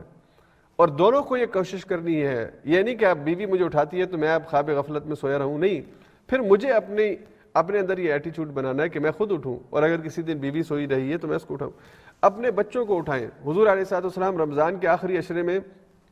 پوری فیملی کو شامل کرتے تھے عبادت میں۔ احیا لیلہ وایقظ اہلہ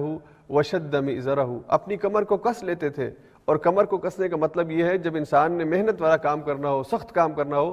تو زیادہ دیر کام کی وجہ سے کمر میں درد نہ ہو تو کمر کو باندھ لیا جائے۔ تو حضور علیہ الصلوۃ والسلام ان آخری 10 دنوں میں زیادہ محنت کرتے تھے۔ وایقظ اہلہ، اور آپ علیہ الصلوۃ والسلام ان 10 دنوں میں اپنے اہل کو اٹھاتے تھے۔ رات کو اٹھو، اللہ کی عبادت کرو، یہ سونے کے دن نہیں ہے، یہ غفلت کے دن نہیں ہے، یہ نادانی کے دن نہیں ہے۔ راضی کر لو اپنے رب کو، نہ جانے اگلا رمضان ملتا ہے یا نہیں، نہ جانے پھر لیلۃ القدر ملتی ہے یا نہیں، اس لیے جاگو، اٹھو، اللہ کے سامنے کھڑے ہو اور اللہ کو پکارو۔ اللہ کو جب پکارا جائے، اللہ پکار کو سنتے ہیں اور پکار کا جواب دیتے ہیں۔ تو اللہ نے جنتی فیملی کا ذکر کیا، اور ہمارے سامنے یہ سوال ہے کہ اب ہم اس جنتی فیملی کے لیے کیا پلاننگ کر رہے ہیں۔ اللہ تعالی ہم سب کو اس نہج کے اوپر، اس طرح پر اپنی پلاننگ کرنے کی توفیق عطا فرمائے کہ ہم ساری فیملی والے وہاں پہ جنت میں بھی اکٹھے ہو سکیں۔ اس کے بعد پھر آگے سورہ نجم ہے، اس میں اللہ نے ستارے کی قسم کھائی ہے۔ والنجم اذا ہوا، قسم ہے ستارے کی جب کہ وہ غائب ہو جائے۔ اب یہ کون سا ستارہ ہے؟ تو اللہ تعالیٰ نے اس ستارے کا نام نہیں لیا، البتہ تفاسیر میں آپ پڑھیں تو بعض لوگوں نے لکھا، مفسرین نے، کہ اس سے جو ہے وہ زہرہ ستارہ مراد ہے، بعض کہتے ہیں اس سے مشتری ستارہ مراد ہے، لیکن اللہ نے مطلق ستارے کی قسم کھائی ہے، اس کا نام نہیں لیا کہ جب وہ غائب ہو جائے۔ تو ستارے کے غائب ہونے پر ایک تو اس کے قسم کا مفہوم یہ ہے کہ یہ اللہ کی پیدا کردہ چیز ہے، یہ مخلوق ہے، خدا نہیں ہے۔ اللہ اس کی قسم اٹھاتے ہیں تو اس ستارے کو بطور مخلوق ایک شرف دیا جا رہا ہے۔ جب مخلوقات میں سے کسی بھی چیز کی اللہ قسم اٹھاتے ہیں تو مقصود یہ ہے کہ اس کو شرف دیا جائے۔ اور دوسرا اللہ نے کہا کہ جب وہ غائب ہوتا ہے، اس کا مطلب ہے کہ وہ غائب ہو گیا ہے تو ستارہ خود خدا نہیں ہے، جیسا کہ حضرت ابراہیم نے ستارے، چاند اور سورج کے غائب ہونے کے بعد بات کہی تھی کہ لا احب العافلین، میں سورج کو یا ستارے کو کیسے خدا مان لوں جو غائب ہو جاتا ہو، تو غائب ہونے والا خدا نہیں ہوتا۔ تو اس لیے اللہ نے کہا کہ قسم ہے ستارے کی کہ جب وہ غائب ہوتا ہے، اس کا مطلب یہ ہے کہ ستارہ مخلوق ہے اور پھر ستارہ غائب ہوتا ہے، اور غائب اللہ کے حکم سے ہوتا ہے۔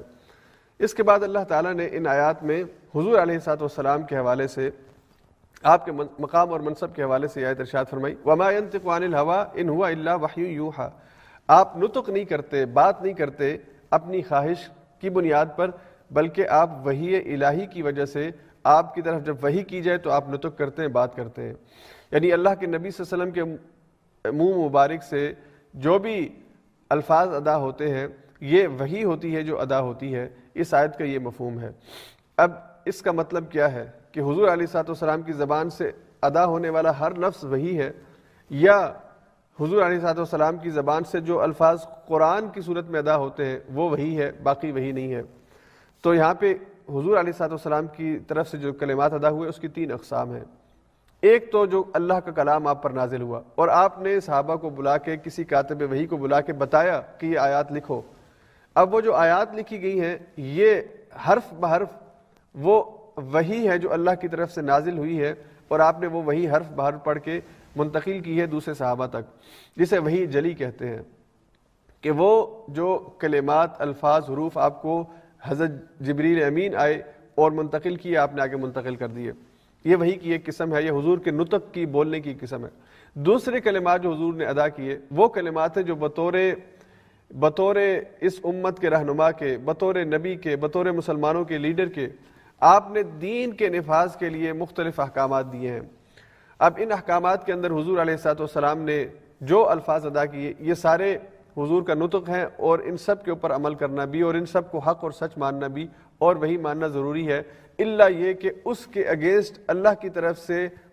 کوئی ہدایت آ گئی ہو کہ آپ نے یہ بات کی ہے، یہ ٹھیک نہیں ہے۔ یہ دراصل بات یہ ہے، جیسا کہ حضور علیہ الصلوۃ والسلام نے جب ایک موقع پہ یہ کہا، اور یہ کل کی صورت میں مضامین آئیں گے کہ میں اب شہد نہیں استعمال کروں گا، اسے اپنے اوپر حرام کر لیا، تو اللہ کی طرف سے وحی آئی کہ اے نبی صلی اللہ علیہ وسلم آپ یہ کیسے کر سکتے ہیں؟ تو اس طرح اگر کسی ایسے کام یا کسی ایسی بات کے اوپر جو حضور نے کہی ہو لیکن اللہ کی طرف سے توجہ اور تنبیہ آ گئی ہو، تو پھر وہ جو بات ہے وہ منسوخ ہو جائے گی، اور اس کے مقابلے میں جو اصلاح آئی ہے وہ اصل حکم ہوگا۔ اسی طرح حضور علیہ السلام نے جو صحابہ سے مشورہ کیا ہے، اس مشورے کے نتیجے میں جس حکم پر آپ نے عمل کیا یا جس رائے کو آپ نے اختیار کیا وہ بھی سنت ہے۔ تو صحابہ کی جو رائے ہے جس کا حضور علیہ السلام نے، اس لیے حدیث کی تعریف ہی کی جاتی ہے کہ وہ کام جو حضور علیہ السلام نے کیا ہو، وہ لفظ جو حضور علیہ السلام نے ادا کیے ہو، یا کوئی ایسا کام جو آپ کے سامنے ہوا ہو، آپ کی آنکھوں کے سامنے کسی اور نے کیا ہو اور آپ نے اس کے اوپر پسندیدگی کا اظہار کیا ہو، اس کے اوپر رضا یعنی اس کو قبول کر لیا ہو، تو وہ بھی حدیث کی تعریف میں آتا ہے۔ تو اس لیے حضور علیہ السلام کی اس حوالے سے جتنی بھی، تو یہ آپ نے بطور نبی کے، بطور لیڈر کے اور بطور مسلم رہنما کے جتنی بھی اپنی زندگی کے اندر کام کیے ہیں وہ سنت ہیں، حدیث ہیں، اور وہ عمل کرنا چاہیے ان کے اوپر۔ اب تیسری قسم کے اقوال وہ ہیں حضور کے جو آپ نے بطور انسان کہے ہیں، اس میں نبوت سے پہلے بھی آپ نے باتیں کی ہیں، نبوت کے بعد بھی آپ نے باتیں کی ہیں۔ تو نبوت سے پہلے یا نبوت کے بعد وہ کلمات کہ جو حضور علیہ السلام نے بالکل ایک انسان کی حیثیت میں، جن کا نبوت سے تعلق نہیں ہے، رسالت سے تعلق نہیں ہے، مسلمانوں کی معاشرتی اور اخلاقی ان چیزوں سے تعلق نہیں ہے، وہ ادا کیے ہوں تو وہ پھر ذاتی اقوال ہیں۔ اسی لیے حضور علیہ السلام کی احادیث کی کتابوں کے اندر ایک مثال موجود ہے، اور یہ صحیح حدیث ہے کہ حضور علیہ السلام جب مدینہ آئے تو آپ نے دیکھا کہ مدینہ والے یہاں پہ کھجور کی فصل زیادہ لینے کے لیے یہ اہتمام کرتے تھے کہ نر اور مادہ جو کھجور کا پودا ہوتا تھا اس کو آپس میں ملاتے تھے تاکہ اس سے فصل جو ہے وہ زیادہ پیدا ہو۔ تو جب حضور علیہ السلام آئے اور آپ نے دیکھا اب مکہ کے اندر کھجور نہیں پیدا ہوتی تھی، تو آپ نے کہا کہ تم یہ کیوں کرتے ہو، یہ رہنے دو اور اللہ پر توکل کرو، جو فصل پیدا ہونی ہے وہ ہو جائے گی۔ اب زراعت کے اندر زیادہ فصل لینے کے لیے جو اقدام اہل مدینہ کیا کرتے تھے، اس کی حقیقت سے حضور علیہ السلام واقف نہیں تھے، اور نہ ہی اس کا تعلق کوئی وحی کے ساتھ تھا۔ تو حضور علیہ السلام نے ان کو منع کیا، نتیجتاً اس سال فصل کم ہوئی۔ تو انہوں نے آ کے حضور علیہ السلام سے کہا کہ آپ نے منع کیا تھا، اس وجہ سے ہم نے اس سال پودوں کو ملایا نہیں، الگ الگ رکھا ہے، لیکن فصل کم ہوئی ہے۔ تو حضور علیہ السلام نے وہاں پہ فرمایا تھا انتم اعلم بامورکم او بامور دنیاکم، کہ تم اپنے دنیاوی معاملات میں یہ جو زراعت کا تمہارا شعبہ ہے اس کے اندر، یا اور اس طرح کی کوئی فیلڈ ہو جس کا تعلق دنیاوی معاملات کے حوالے سے ہو، اس میں اگر تم کام کرتے ہو تو تم زیادہ اس کے ماہر ہو، زیادہ ایکسپرٹ ہو، یعنی تم اپنی فیلڈ کے اس میں زیادہ ایکسپرٹ ہو۔ یہ ایک بڑا طویل اور خاصا یعنی لینتھی موضوع ہے۔ اس حوالے سے بہت سے لوگوں نے یہ کہنا شروع کر دیا ہے کہ جی دیکھیں اس حدیث کی وجہ سے حضور علیہ السلام کی بہت سی باتیں ایسی ہو سکتی ہیں، اب ہمیں کیسے پتہ چلے گا کون سی بات ایسی کون سی ایسی نہیں ہے؟ تو یہ بہت کم ایسی مثالیں ہیں جہاں پہ آپ کو یہ پتہ چلتا ہے کہ حضور علیہ السلام نے ذاتی حیثیت میں بات کی اور وہ ہمارے لیے قابل عمل نہیں ہے۔ دین اور شریعت کے اندر حضور علیہ السلام نے کس چیز کو استعمال کرنے کا حکم دیا، کس چیز سے روکا، کس کو پسند کیا، کس کو ناپسند کیا، ان سب کے اوپر حضور علیہ السلام کی جو پسندیدگی اور ناراضگی ہے یہ دین ہے۔ آپ ایسا نہیں کہہ سکتے کہ یہ حضور علیہ السلام نے اس وقت کے کلچر کی وجہ سے کہا ہو۔ اب دیکھیے اس حدیث کے اندر بھی حضور علیہ السلام نے اپنی ذاتی رائے سے رجوع کیا ہے، اور دیگر بھی بہت سی ایسی مثالیں ہیں۔ تو جب رجوع ہو گیا ہے اس کا مطلب یہ ہے کہ اس رائے کو جب حضور نے اپنی رائے کو واپس لیا ہے تو دوسری رائے جو ہے وہ قابل عمل ہوگی۔ یہ بھی ایک دین ہے کہ آپ اپنے شعبے کے اندر، اپنی فیلڈ کے اندر اگر وہ دین کے اصولوں سے نہیں ٹکراتی، یعنی اگر مثال کے طور پہ وہ یہ کرتے ہوتے کہ وہ زیادہ فصل لینے کے لیے کوئی جانور اس زمین میں قربان کرتے ہوں کسی کو راضی کرنے کے لیے اللہ کے علاوہ، تو قطعاً اس کی اجازت نہ ہوتی، چاہے فصل کا ایک دانہ بھی نہ ہوتا۔ یہ دین کے اصولوں سے ٹکراتی ہے۔ اللہ کے علاوہ کسی اور کی رضا کے لیے کوئی بھی چیز قربان کی جائے، نظر کی جائے، اس سے کوئی برکت نہیں پیدا ہوتی، اور اگر برکت پیدا ہوگی تو وہ حرام ہے، وہ تمہارے امتحان کے لیے ہے۔ جیسے بعض لوگ کسی کے نام کے اوپر دودھ جو ہے وہ دیتے ہیں، تو کسی کے نام پر اگر دودھ دیتے ہیں اس کو راضی کرنے کے لیے، تو یہ دودھ قیامت کے دن ان کو کوئی فائدہ نہیں دے گا، یہ ضائع ہو جائے گا۔ ہاں اللہ کی رضا کے لیے کسی غریب کی مدد کرتے ہیں تو اس کا ان کو اجر ملے گا۔ اس لیے جو اصول ہیں وہ بالکل واضح ہیں دین کے اندر، اس میں کسی قسم کی جو ہے وہ تو حضور علیہ الصلوۃ والسلام کے جو اقوال ہیں، جو احادیث ہیں اور جو قرآن ہے، ایک کو وحی خفی کہا گیا، ایک کو وحی جلی کہا گیا۔ وحی جلی جو قرآن کے حرف ہیں جو نازل ہوئے اور آپ نے آگے منتقل کیے، اور وحی خفی جو حضور علیہ الصلوۃ والسلام نے اس قرآن کی تشریح کے اندر، اس کی وضاحت کے اندر، اور وہ بھی اس کا حکم بھی قرآن کریم کی آیات پر عمل کی طرح ہے۔ اس لیے قرآن کی جو آیت جس کی تشریح رسول اللہ صلی اللہ علیہ وسلم کر رہے ہیں، آج کا عالم یا بڑا سائنسدان یا فلاسفر وہ اس کی رائے کا اعتبار نہیں ہوگا، وہ آ کے کہے کہ نہیں جی حضور نے بات غلط کی تھی، یہ بات یہ ٹھیک ہے، ایسا نہیں ہو سکتا۔ تو قرآن کی آیات کی تشریح کے اندر بھی حضور علیہ الصلوۃ والسلام نے کوئی بات کی ہے تو وہ وحی خفی ہے، اور اس پر عمل بھی اسی طرح کرنا ہے جس طرح ہم قرآن کی آیت پر عمل کرتے ہیں۔ اور دوسرے نمبر پھر وہ احادیث جن کو ہم کہتے ہیں، جو احادیث کی کتابوں میں منقول ہوئی ہیں، حضور علیہ الصلوۃ والسلام کے احکام، آپ کی باتیں۔ تو قرآن کے علاوہ جو احادیث کے اندر چیزیں منقول ہوئی ہیں، ان میں جو حدیث صحیح ہے اس صحیح حدیث کے اوپر عمل کرنا بھی بطور مسلمان ہماری ذمہ داری ہے۔ اور تیسرے نمبر پر جو حضور علیہ الصلوۃ والسلام کے اقوال ذاتی حیثیت کے اندر کہے گئے، ان سب اقوال کے اندر حضور علیہ الصلوۃ والسلام کی اتباع اور پیروی جو ہے وہ ضروری نہیں ہے، اس لیے کہ وہ ایک فرد کی یا ایک ذات کی حیثیت سے آپ نے کہے۔ یہ ایک تھوڑا سا مشکل مرحلہ ہوتا ہے، لیکن میں نے بیان اس لیے کیا کیونکہ آج کل فتنہ انکار حدیث اور اسی طرح منکرین رسالت والے اور اسی طرح حضور علیہ الصلوۃ والسلام کی نبوت کا انکار کرنے والے، یا اس نبوت میں ایک نئی نبوت قادیانی جو ہے وہ ان رستوں سے مسلمانوں کو گمراہ کرنے کی کوشش کرتے ہیں۔ اس کے بعد پھر اللہ تعالیٰ نے حضور علیہ الصلوۃ والسلام کے آسمان پر جانے کا ذکر کیا اور فرمایا کہ حضور علیہ الصلوۃ والسلام جب وہاں پر گئے سدرۃ المنتہا کے، جہاں سے آگے جبریل نہیں جا سکتے تھے، اور جبریل نے وہاں پہ کہا کہ اس سے آگے بس آپ اکیلے ہیں اور آپ کا رب ہے، میں جو ہے اس سے آگے نہیں جا سکتا، تو وہاں پہ اللہ نے فرمایا لقد رأى من آیات ربہ الکبریٰ، آپ نے اپنے رب کی بڑی بڑی نشانیاں دیکھی۔ اور وہ رب کی بڑی بڑی نشانیاں کیا تھی؟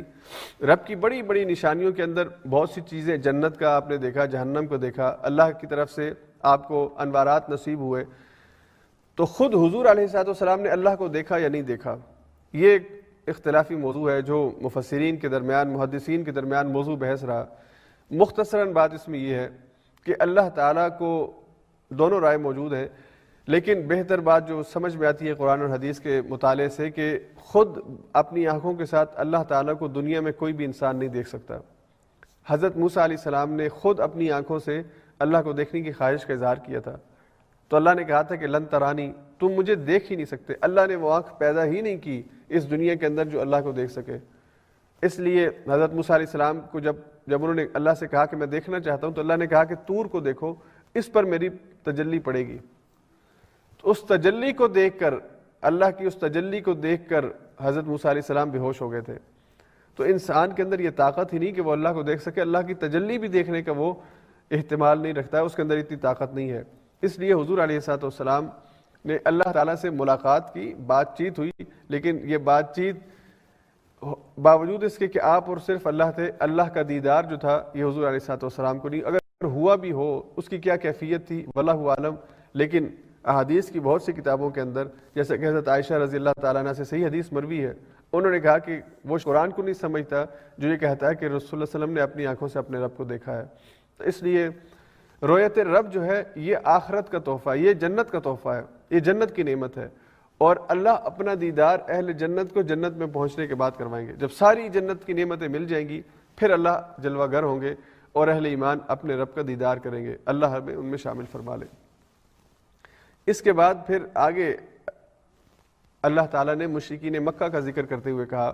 اور آج کے دور کے فلاسفرز جو خدا کا انکار کرتے ہیں، جو ملحد ہیں، خدا سے بیزار ہیں، کہ اللہ فرماتے ہیں ما لہم بہ من علم، ان کے پاس علم نہیں ہے،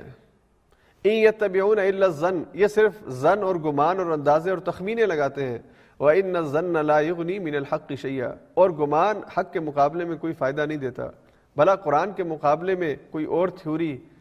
سچی ہو سکتی ہے؟ قرآن جو معجزہ ہے اپنے مضامین کے اعتبار سے بھی، اپنے اس کے اندر جو اللہ نے علوم رکھے اس اعتبار سے بھی، اپنے حروف کے اعتبار سے بھی، نزول کے اعتبار سے بھی، یہ ساری چیزیں اس کا معجزہ ہے، تو اس کے مقابلے میں کوئی اور سائنس کی کتاب یا کوئی سائنسدان وہ بھلا کیسے حق دے سکتا ہے؟ ہاں اس حق کی تشریح اور اس کی تصدیق کے لیے تو وہ کہہ سکتا ہے، لیکن اس کے مقابلے میں، اس کے مد مقابل کوئی اور تھیوری کھڑی کر کے کہہ دے کہ یہ اصل تھیوری ہے، تو اللہ نے کہا یہ ظن ہے، یہ گمان ہے، اور بھلا گمان بھی حق کے مقابلے میں کوئی فائدہ دیتا ہے؟ یعنی گمان کی حق کے مقابلے میں کوئی حیثیت نہیں ہے۔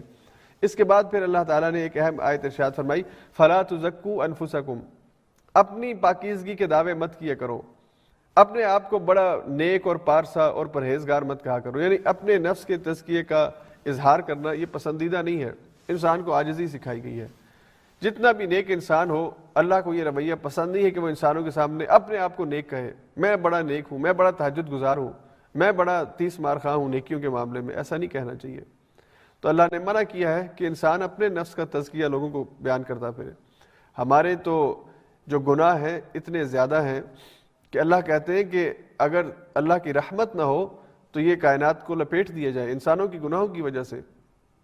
یہ اللہ کی رحمت ہے جو گناہوں کو چھپاتی ہے، مہلت عمل دیتی ہے، اللہ کی طرف پلٹنے کا موقع دیتی ہے۔ تو اپنے تئیں یہ مت سوچو، اور جیسے ہمارے ہاں بعض لوگوں میں یہ رویہ ہے، موجود ہے، وہ اپنے آپ کو صحیح مسلمان سمجھتے ہیں، دوسروں کو گمراہ سمجھتے ہیں۔ اور یہ جو تکفیر کا ایک فتنہ ہمارے درمیان موجود ہے، دوسرے مسلمان کو کافر کہنے والا، یہ اسی آیت پر عمل نہ کرنے کی وجہ ہے کہ اپنے آپ کو مزکی کہیں گے، مربی کہیں گے اور مصلح کہیں گے، اور دوسرے کو جو ہے وہ کافر سمجھنے شروع کر دیں گے، اور حق صرف سمجھے گا کہ ہمارے پاس یہ ہم جو کہہ رہے ہیں یہی حق ہے، یہی سچ ہے، اور دوسرا جو ہے وہ گمراہ ہے، باطل پر ہے۔ اس حتیٰ کہ بڑے ہی افسوس کی بات ہے کہ وہ اختلاف کہ جو حضور علیہ الصلوۃ والسلام کے صحابہ سے مختلف موقعوں پر دین پر عمل کرنے کی جو صورتیں ہیں، جس کی بنیاد پر فقہ ڈیولپ ہوئی ہیں اور ڈیفرنٹ اسکول آف تھاٹس بنے ہیں، ان کو ایسے دلائل کے ساتھ بیان کرتے ہیں، ایسے مباحثہ کرتے ہیں جیسے ایک فریق جو ہے اصل تو وہ قرآن کی تشریح کر رہا ہے اور دوسرا قرآن کے خلاف کر رہا ہے۔ یہ جو آپس میں مناظرہ بازی ہے نا، آپس میں اسکول آف تھاٹس کے درمیان میں، حنفی، شافعی، مالکی اور حنبلی کے درمیان، اہل حدیث اور حنبلی اور فقی کے درمیان، حنفی کے درمیان، کہ میں جس طرح ہم کہتے ہیں نا کہ بس جی میں جس طریقے سے وطر پڑھ رہا ہوں یہ طریقہ ٹھیک ہے، آپ کا وطر کا طریقہ ہی ٹھیک نہیں ہے، رفع یدین کے بغیر نماز ہی نہیں ہوتی، اور آمین اونچی نہ کہو تو حدیث کی مخالفت ہوتی ہے، یہ رویہ ٹھیک نہیں ہے۔ اپنے آپ کو ٹھیک کہنا، بھائی یہ بھی طریقہ ٹھیک ہے، وہ بھی طریقہ ٹھیک ہے۔ حضور علیہ الصلوۃ والسلام کے صحابہ سے یہ ساری سنتیں منتقل ہوئی ہیں، اور حضور علیہ الصلوۃ والسلام کی زندگی کے مختلف مراحل پر عمل مختلف رہا ہے، تو جو آپ کو رائے پسند ہو، جو بہتر لگتی ہے اس پر عمل کرو اور دوسرے کو بھی عمل کرنے دو۔ ہمارے ہاں ناروے میں یہ بڑا فتنہ ہے،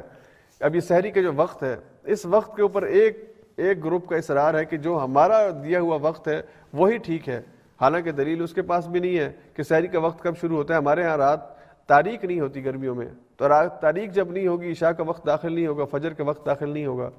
تو اندازے سے وقت مقرر کیے گئے ہیں۔ کسی نے 45 منٹ وقت رکھا ہے، کسی نے 1 گھنٹہ رکھا ہے، کسی نے 1.5 گھنٹہ رکھا ہے، کسی نے 2 گھنٹے رکھ لیے، کسی نے نصف رات کو کر لیا ہے۔ تو بھائی جس کا جس طریقے پر اطمینان ہے اس پر عمل کریں۔ حضور علیہ الصلوۃ والسلام کی زندگی میں، اپنی زندگی میں صحابہ کے درمیان بعض امور پہ 2 رائے ہو گئی ہیں، تو حضور نے کسی سے یہ نہیں کہا کہ تم گمراہ ہو گئے اور تم ٹھیک ہو، حضور نے کہا کہ دونوں نے اخلاص کے ساتھ جس پر عمل کیا دونوں ٹھیک ہیں۔ تو اس لیے اپنے بارے میں یہ دعویٰ کرنا کہ ہم ہی دین کے ٹھیکیدار ہیں اور ہمارا ہی بیان کردہ دین ٹھیک ہے اور ہماری دین کی تشریح اور تفہیم یہ بالکل ٹھیک ہے، یہ رویہ ٹھیک نہیں ہے۔ اور پھر آخر میں اللہ نے کہا لیس للانسان الا ما سعی، انسان کو وہی کچھ ملے گا جس کی وہ تمنا اور کوشش کرتا ہے، جس کی وہ کوشش کرتا ہے، سعی کرتا ہے، تمنا نہیں کرتا، تمنا تو ہم سب جنت کی کرتے ہیں، تو صرف تمنا کرنے سے نہیں ملے گی، جس کی وہ کوشش اور سعی کرتا ہے۔ ہر انسان کو اس کے عمل کا بدلہ دیا جائے گا، اور اس کا دوسرا مفہوم یہ ہے کہ انسان کو وہی ملے گا جو وہ عمل کرتا ہے۔ ایسا نہیں ہے کہ اس کے عمل کا کسی اور کو فائدہ ہو جائے، اس کو فائدہ نہ ہو کسی اور کو فائدہ ہو جائے، اور نہ ہی ایسا ہے کہ کسی اور کے عمل کا وبال اس کے اوپر پڑ جائے۔ تو انسان خود اپنے عمل کا اللہ کے سامنے جواب دار ہوگا۔ جو میں کہتا ہوں، جو میں کرتا ہوں، اسی کو میں اللہ کے سامنے جا کے اس کی جسٹیفیکیشن دوں گا۔ اگر تو میں ٹھیک کہتا اور ٹھیک کرتا ہوں تو مجھے انعام ملے گا، اور اگر میں غلط کہتا اور غلط کرتا ہوں تو پھر مجھے خود اپنے رب سے اس کے نتائج بھگتنے ہوں گے۔ میرے غلط کہنے یا میرے غلط کرنے کا وبال آپ پر نہیں ہوگا، اور آپ کے غلط کرنے یا غلط کہنے کا وبال میرے پر نہیں ہوگا۔ اور یہیں سے پھر وہ ایصال ثواب کا ایک جو کنسیپٹ ہے وہ نکلا ہے، اور یہ ایک تفصیل طلب موضوع ہے کہ انسان اگر کسی کو اپنا ثواب منتقل کرنا چاہے تو وہ کر سکتا ہے یا نہیں۔ احادیث کے اندر، بہت سی احادیث کے اندر ایسی روایات موجود ہیں، اور صحیح احادیث کے اندر روایات موجود ہیں کہ حضور علیہ الصلوۃ والسلام سے یہ سوال پوچھا گیا کہ میرے والد صاحب یا میری والدہ جو ہیں وہ حج نہیں کر سکیں، تو کیا میں ان کی طرف سے حج ادا کر سکتا ہوں؟ حج بدل کا جو تصور ہے وہ اسی سے ہے، اور یہ مشروع ہے، یعنی شریعت میں اس کی اجازت ہے کہ حج بدل کیا جائے۔ اور اسی طرح سے حضور علیہ الصلوۃ والسلام سے ایک موقع پر ایک صحابی نے پوچھا کہ میری والدہ کی ڈیتھ اچانک ہو گئی ہے، اور مجھے معلوم ہے، میں ان کی عادت سے واقف ہوں، وہ صدقہ کرتی رہتی تھی، مجھے پتہ ہے کہ اگر یہ رقم جو آج میں صدقہ کرنا چاہتا ہوں اگر میری والدہ کو ملی ہوتی تو وہ صدقہ کر دیتی، تو کیا میں ان کی طرف سے صدقہ کر دوں؟ تو حضور علیہ الصلوۃ والسلام نے کہا کہ ہاں صدقہ کر دو۔ حضور علیہ الصلوۃ والسلام سے دیگر بہت سی احادیث ہیں مروی ہیں جس میں انسان اپنے عمل کا جو ثواب ہے وہ کسی دوسرے کی طرف اس کی نسبت کرنا چاہیے، اس کے لیے بھیجنا چاہے کر سکتا ہے۔ یہ ایسے ہی ہے جیسے کہ آپ کسی جگہ کام کرتے ہو تو اس کام کے بدلے آپ کو جو تنخواہ ملتی ہے وہ تو آپ ہی کی ہے، تنخواہ آپ ہی کی ہے، اجرت آپ کو ہی ملے گی، لیکن اس کے ساتھ اگر آپ کو مزید انعامات ملتے ہوں تو ان انعامات میں سے آپ کہیں کہ میرا یہ انعام فلاں کو دے دیا جائے، میرے باپ کو، جیسے ہم ہدیہ کرتے ہیں نا کہ میری اس کوشش اور کاوش، میری اس کتاب کا انتساب میری ماں کی طرف ہے، تو ہمیں جو انعامات اللہ کی طرف سے ملتے ہیں اس میں اگر ہم اللہ سے کہتے ہیں کہ ہم اس میں سے اپنے والد کو، اپنی والدہ کو، اپنے بھائی کو، اپنی بہن کو یا کسی اور کو یہ ہدیہ کرنا چاہتے ہیں تو وہ ہدیہ اللہ کی طرف سے کر دیا جاتا ہے۔ حضور علیہ الصلوۃ والسلام نے خود اپنی طرف سے بھی قربانی کی اور اپنی امت کی طرف سے بھی قربانی کی، تو حضور علیہ الصلوۃ والسلام کی طرف سے بھی سنت موجود ہے، پھر آپ کے سامنے احادیث یا سوالات ہوئے اس پر وضاحت بھی موجود ہے۔ اس لیے کسی کی طرف عمل کی نسبت کرنا یا کسی کے لیے ثواب کی دعا کرنا، اس کے لیے اس عمل کو کر کے اس کے لیے اجر کا کہنا اللہ سے، اللہ تعالیٰ وہ کرتے ہیں اور اللہ کے لیے بات مشکل نہیں ہے۔ دو چیزوں کا فرق ہے، ایک ہے یعنی جسے ہم ایصال ثواب کہتے ہیں، ایک ہے ایصال جزا۔ جو عمل انسان کرتا ہے اس کی جزا انسان کو ملتی ہے، یعنی مثال کے طور پہ میں تلاوت کر رہا ہوں تو تلاوت قرآن کی جزا مجھے ملے گی، ہاں اس کا جو انعام ہے، اس کا جو ثواب ہے، اس ثواب میں دوسروں کو شیئر کرنا چاہتا ہوں کہ میری اس تلاوت قرآن کے نتیجے میں جو ثواب مجھے مل رہا ہے اس ثواب میں اپنے والد کو، والدہ کو اور دیگر کو شیئر کرنا چاہتا ہوں، تو وہ شریک ہوتے ہیں، وہ اس کی دعا وہ قبول ہوتی ہے، اور یہ طریقہ مشروع ہے، یہ طریقہ ٹھیک ہے۔ البتہ ایک اور یہاں پہ پوائنٹ سمجھنے والا ہے کہ دعا اس کے حق میں قبول ہوتی ہے جس کے اندر خود صالحیت ہوتی ہے، یعنی اگر کوئی آدمی آگے جیل میں بیٹھا ہوا ہو اور آپ یہاں سے اس کو بھیجتے رہیں ثواب، لیکن وہ تو پہلے ہی جرم کر کے خود جیل میں بیٹھا ہوا ہے، تو آپ کے ثواب سے یا آپ کے پڑھنے سے یا آپ کی نیکی سے اس کو جیل سے نکال کے رہائی نہیں ملے گی۔ اس انسان کے اپنی کوئی تھوڑی بہت صلاحیت ہونی چاہیے، کوئی اس کے اندر صالحیت ہونی چاہیے جس کے نتیجے میں اس کو فائدہ ہو۔ جو مشرک یا جو کافر دنیا سے جاتا ہے اس کو تو بالکل اس کا تو کھاتا ہی بند ہے، اس کے پیچھے اولاد جو مرضی کرے، حج کرے، عمرے کرے، اور اس کے لیے مغفرت کی دعائیں اول تو مانگنی نہیں چاہیے، جو مانگتی بھی رہے تو اس مشرک کو یا کافر کو یا خدا کے منکر کو، رسول اللہ صلی اللہ علیہ وسلم کی رسالت کے منکر کو، وہ اس کا کوئی فائدہ نہیں ہوگا۔ ہاں مسلمانوں میں سے جو گئے ہیں اور گناہ گار ہیں، ہم اللہ سے تو اس رحمت کی امید کرتے ہیں کہ اللہ سب کے ساتھ رحم کا معاملہ کرے گا اور جہنم سے بچائے گا، اس لیے اہل ایمان میں جو اللہ کے ہاں چلے گئے ہیں ان میں سے اگر کسی سے کوئی جرم اور خطا سرزد ہوئی ہے اور اس کی نوعیت ایسی ہے کہ اس کے اولاد کے صدقے کی وجہ سے، اس کے اولاد کے نیکی کی وجہ سے اس گناہ کے اثرات کم ہونا شروع ہو جائیں، اس کے درجات بلند ہونا شروع ہو جائیں، یہ اللہ کی رحمت سے ممکن ہے۔ لیکن اہل ایمان میں سے بھی کوئی بہت بڑا مجرم ہو، جس نے ناحق انسانوں کا قتل کیا ہو، مظلوموں کا مال ناحق کھایا ہو، اپنی بیٹیوں کو اپنی جائیداد کے اندر اس نے شریک نہ کیا ہو، بہت بڑا ظلم ہے۔ اب ایسے کے حق میں اللہ دعا قبول کرتے ہیں، یعنی اللہ کا اپنا فیصلہ ہے، لیکن بات سمجھ میں یہ آتی ہے کہ آگے اگر ہم کچھ چاہتے ہیں کہ ہماری پیچھے سے اولاد کچھ کرے تو ہمیں فائدہ، تو خود اپنی زندگی میں بھی اپنے آپ کو بڑے حرام سے اور بڑے کبائر سے بچا کے جانا چاہیے، کبائر سے اجتناب کر کے ہمیں آگے جانا چاہیے۔ تو جب ہم یہ کام کر کے آگے جائیں گے، یعنی نیکی کا کام کر کے جائیں گے، پاکیزگی کا، پھر چھوٹے موٹے جو ہمارے گناہ ہوں گے، غلطیاں ہوں گی، اور ہم میں سے کس کے نہیں ہوتے، ان کو بعد میں ہماری اولاد کی جو نیکی ہے اس سے، اور اولاد اور والدین کا جو معاملہ ہے اس میں ایک اور بات سمجھنے کی ہے کہ اولاد کی ہر نیکی چاہے وہ والدین کے لیے دعا کر سکا ہے یا نہیں کر سکا، اس کے اجر میں آٹومیٹیکلی والدین شامل ہوتے، آٹومیٹیکلی۔ یہ اللہ نے بڑا خوبصورت طریقہ رکھا ہے، حضور نے حدیث میں بیان فرمایا ہے کہ اولاد جو اپنے والدین کو اپنی دعاؤں میں یاد رکھتی ہے، یا نیک اولاد جو ہوتی ہے، اولاد صالحہ، یہ والدین کے لیے صدقہ جاریہ ہوتی ہے۔ تو اس لیے یہ جو ایصال ثواب کا جو ٹاپک ہے اس میں بہت یعنی اختلافی بات بھی موجود ہے، بعض لوگ بالکل اس کا انکار کرتے ہیں، لیکن بہرحال بہت سی احادیث ایسی موجود ہیں جو میں نے آپ کے سامنے خلاصہ بیان کیا، اور یہی میرا نقطہ نظر ہے اور یہی مناسب ہے کہ انسان کو جو ثواب خود ملنا ہے، اس ثواب میں اگر وہ اللہ سے کہتا ہے کہ اللہ میرے اس ثواب میں آپ میرے ساتھ میرے والد صاحب کو، میری والدہ کو، میرے بھائی کو یا دیگر مرحومین کو شامل کر دیں، تو اللہ کے ساتھ یہ بات کی جا سکتی ہے، اور یہ انسان کی اپنی اختیار اور مرضی ہے وہ کسی کو شامل کرے۔ اس کے بعد سورہ قمر ہے، اور سورہ قمر میں شق قمر کا واقعہ ہے، یعنی چاند 2 ٹکڑوں میں ہوا تھا۔ یہ حضور علیہ السلام کو اللہ نے معجزہ دیا تھا، اس کا ذکر اللہ نے ان آیات میں کیا ہے۔ اقتربت الساعۃ وانشق القمر، قیامت جو ہے وہ قریب آ گئی، اور قمر جو ہے یعنی چاند یہ 2 ٹکڑوں میں تقسیم ہوا ہے۔ تو حضور علیہ السلام کے اس واقعے کا ذکر سیرت کی کتابوں میں موجود ہے۔ حضور علیہ السلام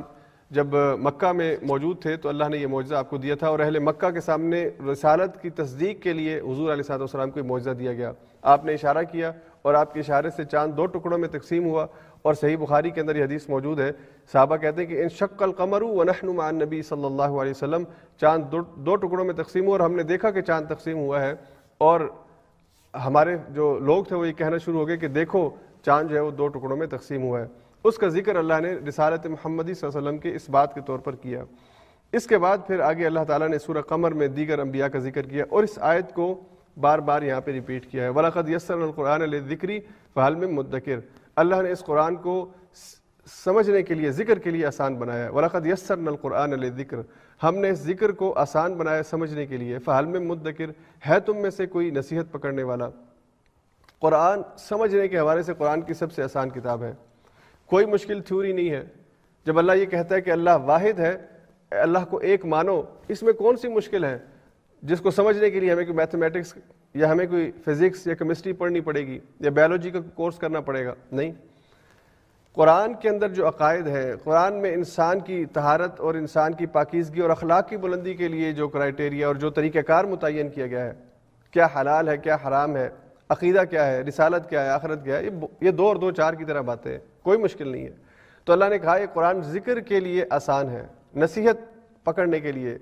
اور رہنمائی لینے کے لیے آسان ہے۔ کیا تم میں کوئی ہے جو نصیحت پکڑے، نصیحت حاصل کرے؟ اختص بھی یہ چارجر اس کا لگا دیجیے گا۔ تو قرآن نصیحت کے لیے بہت آسان کتاب ہے، یاد دہانی کے لیے، سبق کے لیے، اور اللہ سے ٹھیک رستے کے انتخاب کے لیے اگر کسی نے قرآن کو پڑھنا ہو تو یہ بہت ہی آسان کتاب ہے۔ آج ہمارے یہاں پہ ایک سسٹر آئی تھی، پولینڈ کی ہیں، مسلمان ہوئی ہیں، تو میں ان سے پوچھ رہا تھا کہ سسٹر آپ کو اسلام کی طرف لانے میں کون سی چیز تھی جس نے آپ کو قائل کیا یا آپ اسلام کی طرف آئی ہیں؟ تو انہوں نے کہا کہ اس نے مجھے بتایا کہ میں پہلے سے میری فطرت کے اندر اور میری طبیعت کے اندر یہ چیز موجود تھی، وہ کرسچین یعنی پریکٹسنگ کرسچین تھی، کہ میں قرآن کے بارے میں میرے ذہن میں آتا تھا کہ مجھے پڑھنا چاہیے، اس کے بارے میں مسلمان کہتے ہیں کہ یہ اللہ کی کتاب ہے، اللہ کا کلام ہے، تو میں پڑھنا چاہتی تھی۔ اور وجہ یہ تھی، میں پڑھنا کیوں چاہتی تھی کہ مجھے اپنے مذہب کا جو تصور خدا ہے وہ سمجھ میں نہیں آتا تھا، اور میں کنفیوز رہتی تھی کہ میں گاڈ کو پکاروں، سن آف گاڈ کو پکاروں یا میری کو پکاروں، تو میں خدا کے تصور کے حوالے سے کنفیوز تھی۔ تو پھر میں نے مسلمانوں کے بارے میں سنا ہوا تھا، تو میں نے قرآن پڑھنا شروع کیا، اور کہتی ہے کہ جیسے جیسے میں قرآن پڑھتی گئی ویسے ویسے میرے ذہن کی گرہیں کھلتی چلی گئیں، اور مجھے ایسے لگا جیسے کہ یہ تو میرے من کی پکار ہے، یہ تو میرے ان سوالات کا جواب ہے جو میں تلاش کرتی تھی، اور شکر ہے اللہ کا کہ میں نے اس کتاب کو پڑھ لیا ہے۔ تو آج ہدایت کے لیے آج بھی یہ کتاب دنیا کی اس سے بہتر کتاب اور کوئی کتاب نہیں ہے، بلکہ ہے ہی کوئی نہیں۔ تو کوئی انسان نصیحت حاصل کرنا چاہے اور اللہ نے بار بار کہا، ایک موقع پہ نہیں کہا وَلَقَدْ يَسَّرْنَا الْقُرْآنَ لِلذِّكْرِ، ہم نے قرآن کو ذکر کے لیے آسان کیا ہے، فَهَلْ مِن مُدَّكِرٍ، ہے کوئی نصیحت حاصل کرنے والا؟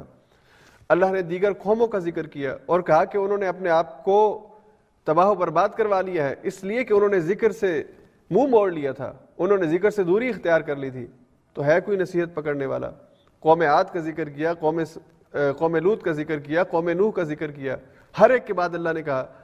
قرآن کو ہم نے آسان بنایا ہے، فَهَلْ مِن مُدَّكِرٍ، ہے کوئی نصیحت پکڑنے والا؟ تو اللہ ہم سے سوال کر رہے ہیں، تو ہمیں اللہ کی اس پکار پر لبیک کہنا چاہیے۔ اللہ ہم سمجھنا چاہتے ہیں، ہم قرآن کو سمجھنے کے لیے حاضر ہیں۔ اس پروگرام کے ذریعے ہمارا مقصد یہ ہے کہ ہم قرآن سے اپنے آپ کو جوڑیں،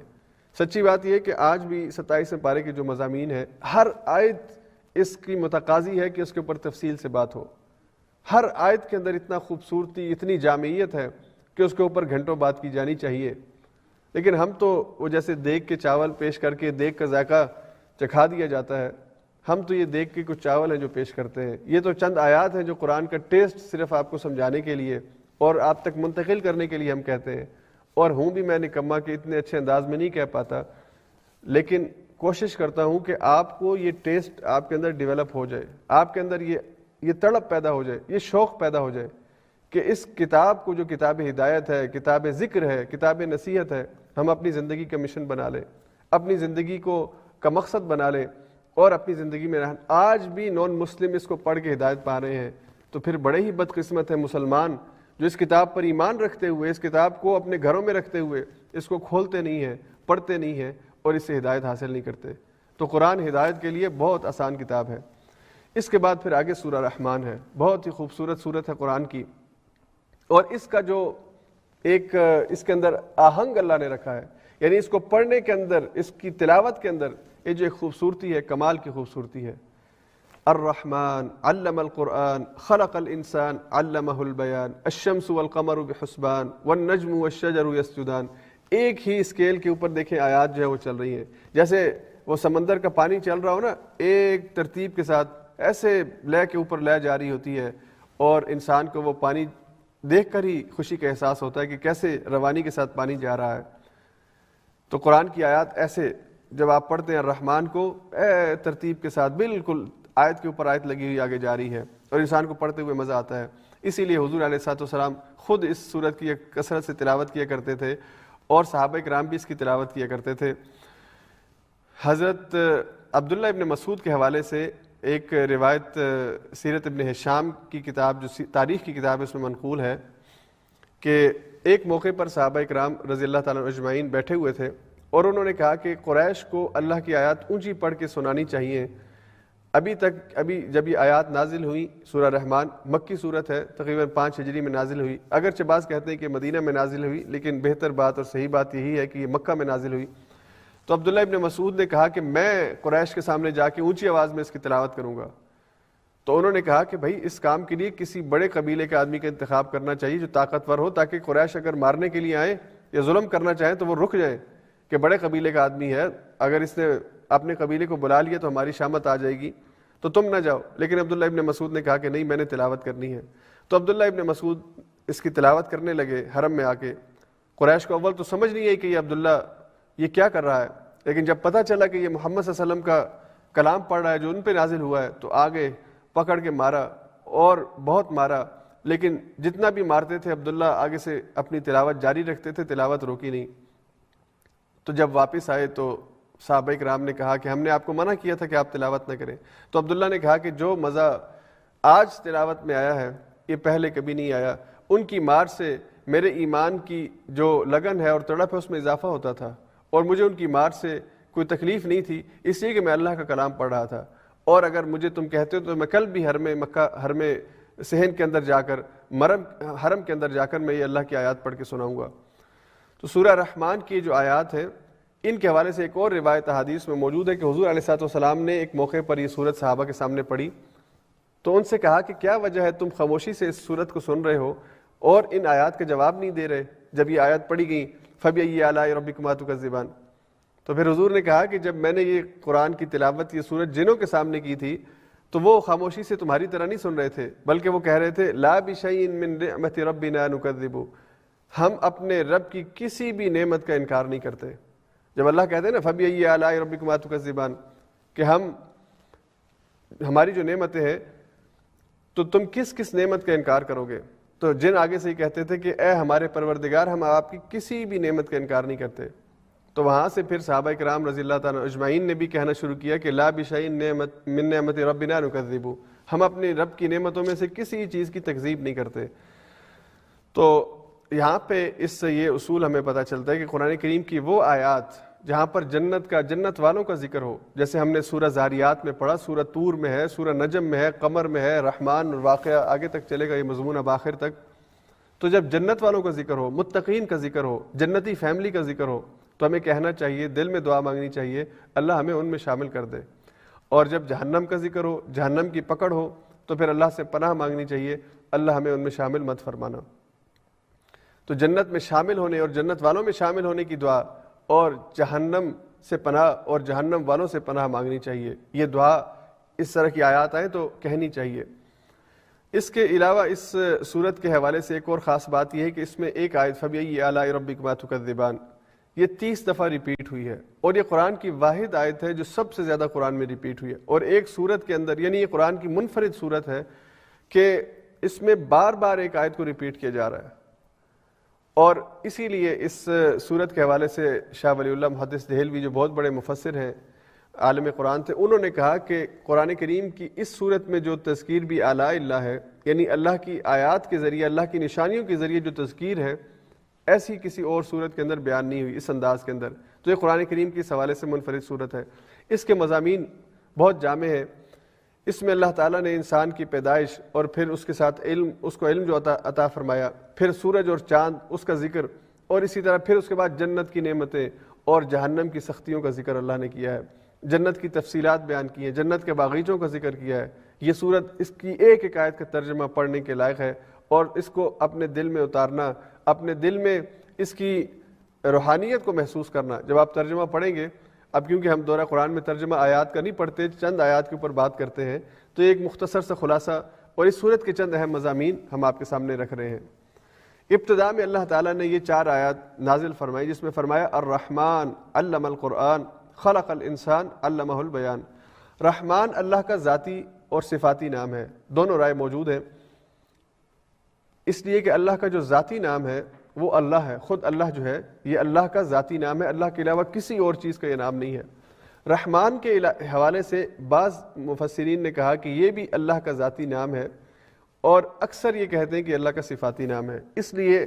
عبد الرحمن نام رکھا جا سکتا ہے۔ اللہ کے ذاتی نام کے ساتھ کوئی نام نہیں آپ لگا کے رکھ سکتے، یعنی اللہ کسی کے نام کا حصہ نہیں ہو سکتا۔ اس سے پہلے آپ جو ہے وہ آپ کو اللہ کے ساتھ بندگی کے اظہار کے لیے آپ عبداللہ تو کہہ سکتے ہیں، لیکن اللہ کی جو صفت ہے، کیونکہ یہ اس کا ذاتی نام ہے، تو بندوں میں کسی میں یہ صفت موجود نہیں ہے۔ البتہ جو صفاتی نام ہے اللہ کے، ان کے ساتھ آپ عبد لگا کے استعمال کرتے ہیں، لیکن اس صفت کا تھوڑا بہت اظہار بندے کے اندر بھی ہو سکتا ہے۔ یعنی مثال کے طور پر اگر کوئی عبد الرحمن ہے،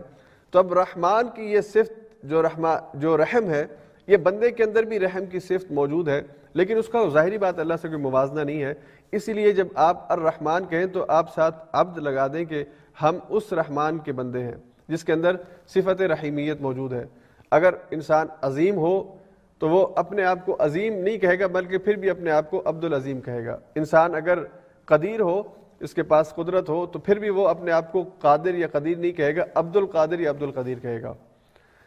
تو اللہ تعالیٰ کا جو ذاتی نام ہے اللہ، اس کے ساتھ رحمان کے حوالے سے جو علماء یہ کہتے ہیں کہ یہ بھی ذاتی نام ہے، قرآن کی سورہ بنی اسرائیل کی آیت سے استنباط کرتے ہیں، جہاں پہ اللہ فرماتے ہیں قُلِ ادعوا اللَّهَ أَوِ ادعوا الرَّحْمَنَ، اللہ کو چاہے تو اس کے ذاتی نام سے پکارو یا اس کے صفاتی نام سے پکارو، یعنی اللہ کو چاہے اللہ کہہ کے پکارو یا اللہ کو چاہے تو رحمان کہہ کے پکارو۔ تو وہاں پہ جب اللہ کو اللہ کہا جائے یا رحمان کہا جائے تو وہاں سے کہتے ہیں کہ دونوں کا مطلب یہ ہے کہ یہ اللہ کے ذاتی نام ہے۔ بہرحال اللہ کا یہ نام ہے کہ اس کے اندر اس کی جو صفت رحم ہے وہ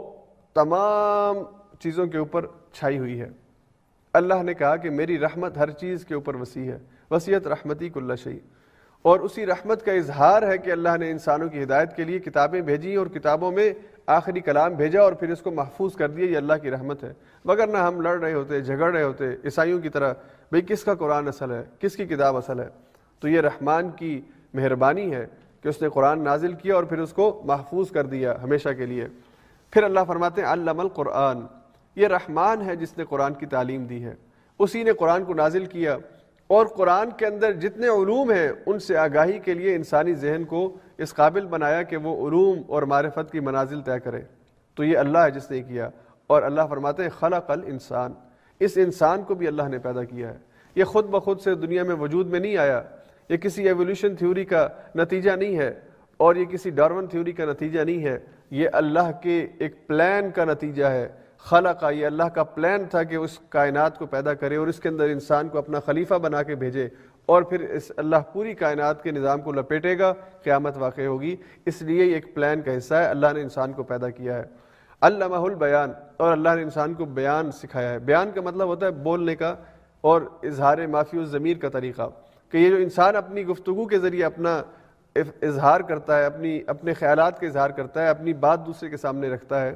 یہ بیان بھی اللہ نے انسان کو سکھایا ہے۔ بولنے کی صلاحیت، زبان کو بولنے کی طاقت اللہ نے دی ہے، اور کسی کے بارے میں اللہ کا فیصلہ ہو کہ اس کی زبان نہ بولے تو زبان پہ فالج ہو جاتا ہے، زبان خاموش ہو جاتی ہے اور کلمات ادا نہیں کر سکتی۔ تو یہ اللہ ہے جس نے یہ سارا سلسلہ بنایا، انسان کو پیدا کیا اور پھر اس کو بیان بھی سکھایا۔ پھر اس کے بعد اللہ فرماتے ہیں وَالسَّمَاءَ رَفَعَهَا وَوَضَعَ الْمِيزَانَ، اللہ نے آسمان کو بلند کیا اور میزان کو نصب کر دیا ہے۔ اللہ تطغوا فی المیزان، اور اس نے انسانوں کو حکم دیا ہے کہ وہ میزان کے اندر، اس ترازو کے اندر ادھر ادھر نہ کریں، اس کے اندر اس کے بیلنس کو خراب مت کریں۔ وَأَقِيمُوا الْوَزْنَ بِالْقِسْطِ وَلَا تُخْسِرُوا الْمِيزَانَ، اللہ نے یہ جو قسط اور عدل کا نظام دیا ہے اس کو قائم رکھیں اور انصاف کو، عدل کو قائم کریں، تاکہ انسان کے عدل کے نظام کی مطابقت ہو جائے باقی کائنات کے اندر۔ اللہ نے جو سسٹم لگایا ہوا ہے، اللہ نے باقی کائنات میں جتنی چیزیں پیدا کی ہیں انسان اور جن کے علاوہ، جیسا کہ شروع میں نے کہا تھا، یہ سب اللہ کے حکم کے آگے جھکی ہوئی ہیں اور اللہ کے حکم کے آگے سر جھکا کے اس کے اوپر عمل کر رہی ہیں۔ کسی کے اندر کوئی انحراف کی اور نافرمانی کی روش نہیں ہے، ہر ایک اپنے مدار کے اندر اپنے رستے پر چل رہی ہے۔ یہ ایک اس سسٹم کی وجہ سے جو عدل کے نظام کے اوپر قائم ہے، اسی لیے اس کائنات میں یہ سسٹم چل رہا ہے۔ انسانوں سے بھی یہ کہا گیا ہے کہ اپنے معاملات کے درمیان عدل کو قائم کرو، اس میزان کو، ترازو کو قائم کرو کہ ایک پلڑا کسی طرف جھک نہ جائے۔ امیروں سے کہا گیا کہ وہ غریبوں کا لحاظ رکھیں، معاشرے میں بیلنس رہے۔ طاقتوروں سے کہا گیا کہ وہ کمزوروں کا لحاظ رکھیں، معاشرے میں بیلنس رہے۔ اور علم والوں سے کہا گیا کہ جن کے پاس علم نہیں ہے ان تک علم منتقل کریں تاکہ ایک بیلنس رہے۔ اگر صرف طاقت والے، صرف دولت والے اور صرف علم والے دنیا کو اپنا حق سمجھے اور پھر جو چاہے کریں تو پھر یہ ان بیلنس ہو جائے گا۔ جنگ عظیم اول اسی لیے ہوئی، جنگ عظیم دوم اسی لیے ہوئی، اور آج بھی دنیا کے اندر جنگیں اسی لیے برپا ہیں کہ انسان عدل کا نظام قائم نہیں کرنا چاہتا۔ انسان اپنی طاقت کو، اپنی سپریمیسی کو اور اپنے ورلڈ آرڈر کو دنیا پہ نافذ کرنا چاہتا ہے، اسی لیے پھر دنیا کے اندر یہ تماشے ہوتے ہیں، یہ قتل و غارت گری ہوتی ہے اور یہ کھینچا تانی ہوتی ہے۔ تو سپریمیسی اللہ کی ہے، اس نے جو نظام عدل دیا ہے جس میں جس کو جو حق ہے انسان کا وہ اس کو دیا جائے، تبھی یہاں پہ بیلنس قائم ہوگا۔ اس کے بعد پھر اللہ نے یہ آیت بار بار ریپیٹ کی ہے اور انسان سے کہا کہ اے انسان، میں نے تجھے مٹی سے پیدا کیا، تیرے باپ آدم علیہ السلام کو مٹی سے پیدا کیا، اور پھر اللہ کہتے ہیں کہ اس پیدائش میں کیا تیرے لیے نشانی نہیں ہے؟ فَبِأَيِّ آلَاءِ رَبِّكُمَا تُكَذِّبَانِ، تو اپنے رب کی کس نعمت کا انکار کرے گا؟ پھر اللہ فرماتے ہیں رب المشرقین ورب المغربین، اللہ مشرقوں کا رب ہے، مغربوں کا رب ہے، اس لیے کہ سورج روزانہ ہر ڈیفرنٹ پوائنٹ سے طلوع ہوتا ہے، ہر دن اس کا ایک پوائنٹ مختلف ہوتا ہے، وہ ایک ہی جگہ پہ نہیں، ایک ہی جگہ سے نہیں نکلتا، بلکہ اس کا جو طلوع کا وقت، اس کا جو پوائنٹ ہے، جو غروب کا پوائنٹ ہے، یہ ڈیفرنٹ ہوتا ہے۔ کیا اس میں تمہارے لیے نشانی نہیں ہے؟ پھر اللہ فرماتے ہیں مرج البحرین یلتقیان، پانی، میٹھا پانی اور کھارا پانی دونوں آپس میں ملتے ہیں، ان کے درمیان برزخ ہوتی ہے، ایک لہر ہوتی ہے، ان کے درمیان ایک رکاوٹ ہوتی ہے جو تمہیں نظر نہیں آتی، لیکن ان کو آپس میں ملنے نہیں دیتی۔ تم اپنے رب کی کس کس نعمت کا انکار کرو گے؟ اور پھر اللہ کہتے ہیں جو بھی دنیا میں آیا ہے اس کو فنا ہے، صرف اللہ کی ذات کو بقا ہے، اس کے علاوہ جو بھی آیا ہے، جو بھی آیا ہے، کل من علیہا فان، جو بھی یہاں پہ آیا ہے، حتیٰ کہ اللہ کا سب سے پیارا بندہ محمد صلی اللہ علیہ وسلم جو دنیا سے آیا ہے، اسے اللہ دنیا سے واپس لے گیا ہے، تو ہمیشہ کی کسی کو نہیں ہے،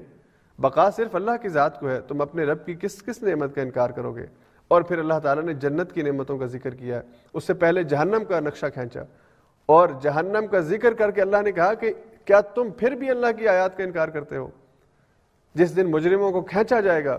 اور ان کو جہنم دکھائی جائے گی اور کہا جائے گا یہ جہنم ہے، ہذہ جہنم التی تکذب بها المجرمون یطوفون بینہا وبین حمیم آن، اب چکھو اس میں آگ کا عذاب کا مزہ، تم اپنی رب کی نعمتوں کا انکار کرتے تھے، تم جھٹلاتے تھے اللہ کی آیات کو۔ اور پھر اللہ نے جنت کا ذکر کیا، وَلِمَنْ خَافَ مَقَامَ رَبِّهِ جَنَّتَانِ، جو اپنے رب کا تقوی اختیار کر لے، خشیت اختیار کر لے، اس کے لیے دو جنتیں ہیں، ایک نہیں دو جنتیں ہیں۔ اور جنت کی پھر نعمتوں کا اللہ نے ذکر کیا، وہاں پہ جہاں پہ چشمے ہوں گے، نہریں ہوں گی، دودھ کی نہریں ہوں گی، پانی کی نہریں ہوں گی، پھل ہوگا ہر قسم کا، اور انسان ٹیک لگائے اپنی مسند پر بڑے ریلیکس موڈ کے اندر بیٹھا ہوگا، اور جو اس کے ذہن کے اندر خیال آئے گا، تصور آئے گا، اس کے سامنے وہ نعمت پیش کر دی جائے گی۔ اللہ ہم سب کو ان نعمتوں کا پہچاننے اور ان کا حق ادا کرنے کی توفیق عطا فرمائے۔ اس کے بعد سورہ واقعہ ہے، اور سورہ واقعہ میں اللہ تعالیٰ نے قیامت کا ذکر کیا ہے، اسی مناسبت سے اس کا نام واقعہ۔ واقعہ کا مطلب ہے واقع ہونے والی، اور اللہ نے کہا کہ اذا وقعت الواقعہ، جب یہ واقع ہونے والی چیز واقع ہو جائے گی، لیس لوقعتها کاذبہ، اور اس کے واقع ہونے میں کسی قسم کی کوئی جھوٹی بات نہیں ہے کہ تم کہو کہ یہ کوئی کہانی ہے جو پڑھ کے سنائی جا رہی ہے، یہ واقع ہونی ہے، یہ کوئی جھوٹی بات نہیں ہے۔ خافضۃ الرافعہ، اور اس کی دو صفات اللہ نے قیامت کے یہاں پہ ذکر کی، ایک خافضہ اور ایک رافعہ۔ خافضہ کا مطلب یہ ہے کہ جو پست کرنے والی، ان کو کہ جو سرکش ہے ان کو پست کرنے والی ہے، اور رافعہ اونچی کرنے والی ہے اہل ایمان کی، اور شان کو اونچا کر دے گی، بلند کر دے گی۔ یعنی قیامت واقع ہوگی تو کچھ لوگ پستی میں چلے جائیں گے، جہنم کے عذاب ان کا مقدر بنے گا، اور کچھ لوگ ہوں گے جو بلند ہو جائیں گے، جنت کے بالا خانوں کی طرف بھیج دیے جائیں گے۔ پھر اللہ نے فرمایا اذا رجت الارض رجا وبست الجبال بسا فکانت ہباء منبثا، یہ پہاڑ جو بڑے ہی طاقتور تمہیں نظر آتے ہیں، روئی کے گالوں کی طرح اڑتے پھرتے تمہیں نظر آئیں گے، زمین کی مضبوطی ختم ہو جائے گی۔ وکنتم ازواجا ثلاثا، اور تم 3 گروہوں میں ہو جاؤ گے۔ اللہ نے 3 گروہوں کا یہاں پہ ذکر کیا۔ سورہ واقعہ کی ان آیات کو تفصیل سے پڑھیے گا، ترجمہ ان کا پڑھیے گا، اور ان تینوں کرداروں کو ذہن میں رکھیے گا، اور دعا کیجیے گا اللہ ہمیں سابقون الاولون میں شامل کر لے۔ سابقون الاولون، پہلا گروہ وہ ہے جو سابقون الاولون ہوں گے، یہ ہوں گے بہت تھوڑے،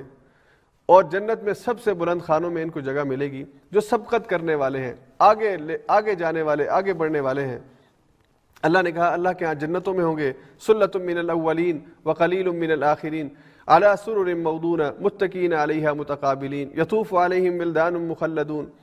جنت میں اللہ کی نعمتوں میں گاؤ تکیوں کے اوپر ٹیک لگائے بیٹھے ہوں گے، اور اللہ ان کے سامنے ان کے من پسند کی چیزیں پیش کرے گا، اور اللہ ان کو وہ دے گا جس سے ان کی آنکھیں ٹھنڈی ہو جائیں گی، اور ان کو ہر طرف سے سلامتی سلامتی کے نعرے ہوں گے، ہر طرف سے ہر فرشتہ ہر دروازے سے داخل ہوگے ان کو سلام کرے گا اور کہے گا ادخلوا الجنہ، جنت میں داخل ہو جاؤ، اب یہ تمہارے بالا خانے ہیں، تمہارے محلات ہیں جو تمہیں دیے گئے ہیں، یہاں پہ عیش کرو اور یہاں پہ آرام کرو۔ تو سابقون الاولون جو نیکی کے کاموں میں سبقت کرنے والے ہیں، جنت میں بھی سب سے اونچے درجوں پر ان کو جگہ ملے گی، اور اللہ ہمیں ان میں شامل فرما دے۔ پھر اللہ نے اصحاب الیمین کا ذکر کیا، دائیں ہاتھ والے، اور دائیں ہاتھ والے وہ کہ جن کا نامہ اعمال ان کے داہنے ہاتھ میں دیا جائے گا۔ یہ سابقون الاولون کے بعد آتے ہیں، لیکن یہ بھی جنت والے ہیں۔ اللہ نے ان کا ذکر کیا ہے، جنت کی نعمتوں کا ذکر کیا ہے، اور اس میں جو ایک بلاغت کا پہلو ہے، ادب کا پہلو ہے کہ اللہ نے الفاظ کا جو چناؤ کیا ہے اور نعمت کے اظہار کے لیے جس لفظ کا انتخاب کیا ہے، طلح ممدود، ظل ممدود، ماء مسکوب۔ اب ہمارے پاس وقت نہیں ہے کہ ہمارے ایک پر بات کریں، یا آپ پڑھیے گا اس کا ترجمہ، کیسے خوبصورت انداز میں اللہ اس کے دل میں محبت بٹھا رہے ہیں جنت کی نعمتوں کی، کہ انسان اس کی تمنا اور آرزو کرے اور پھر اس کے لیے کوشش اور کاوش اور عمل کرے۔ اور پھر اس کے بعد اللہ نے اصحاب الشمال کا ذکر کیا کہ وہ جو بائیں ہاتھ والے جن کے نامہ اعمال بائیں ہاتھ میں دیے جائیں گے، ان کی غلط حرکتوں کی وجہ سے، غلط کاموں کی وجہ سے۔ اور پھر اللہ نے آگے کی آیات میں اتنی سخت عذاب کی کیفیات بیان کی ہے، انسان پڑھے تو اس کا ایک دفعہ انسان ہل جاتا ہے،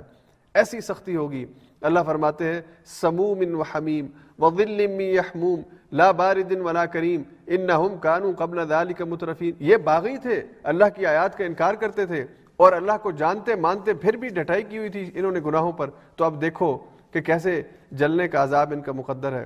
نہ کوئی ٹھنڈی چیز وہاں پر ہے، اور نہ ہی کوئی سایہ ان کو وہاں پہ میسر ہے، ہر وقت جلتی ہوئی آگ ان کا مقدر ہے۔ اللہ تعالی ہم کو اس سے محفوظ فرمائے۔ پھر اللہ کہتے ہیں کھانے کے لیے زقوم کا درخت ان کو ملے گا، فمالئون منها البطون، اعوذ باللہ، یہ کھانا ان کے پیٹوں کو اندر سے کاٹ کے رکھ دے گا، اور اوپر سے گرم پیپ ان کو پلائی جائے گی۔ ان کے لیے پانی وہ بھی کھولتا ہوا جہنم کا پانی ہوگا، یعنی عذاب کے اوپر عذاب ہوگا، عذاب کے اوپر عذاب ہوگا،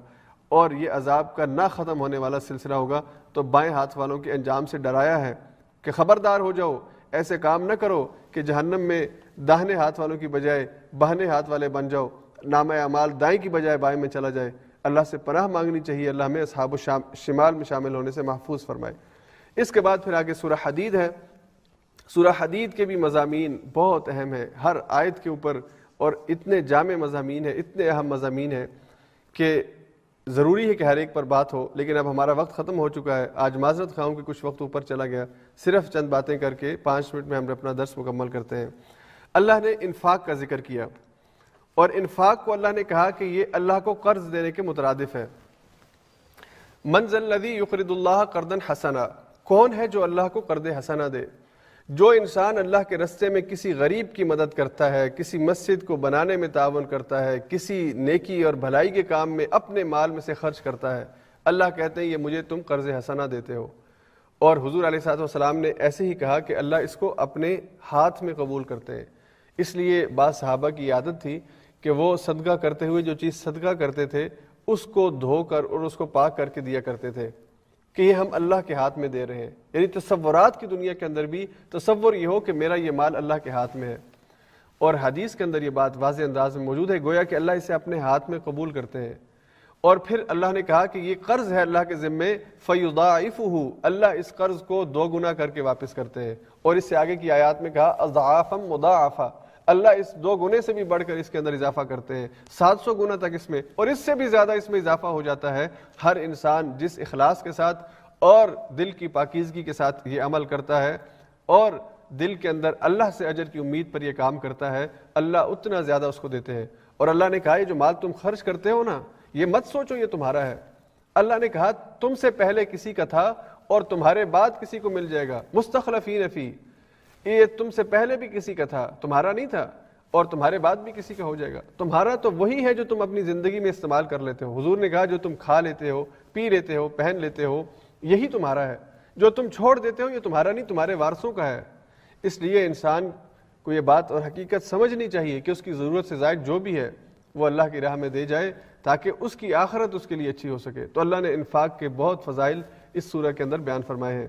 پھر اللہ نے ایک اور آیت ارشاد فرمائی، الم یأن للذین آمنوا ان تخشع قلوبہم لذکر اللہ، کیا ایمان لانے والوں کے لیے وقت نہیں آیا کہ اللہ کے ذکر سے ان کے دل کانپ اٹھے، اللہ کے ذکر سے اور اللہ کی خشیت سے وہ اللہ کو یاد کرنے لگ جائیں.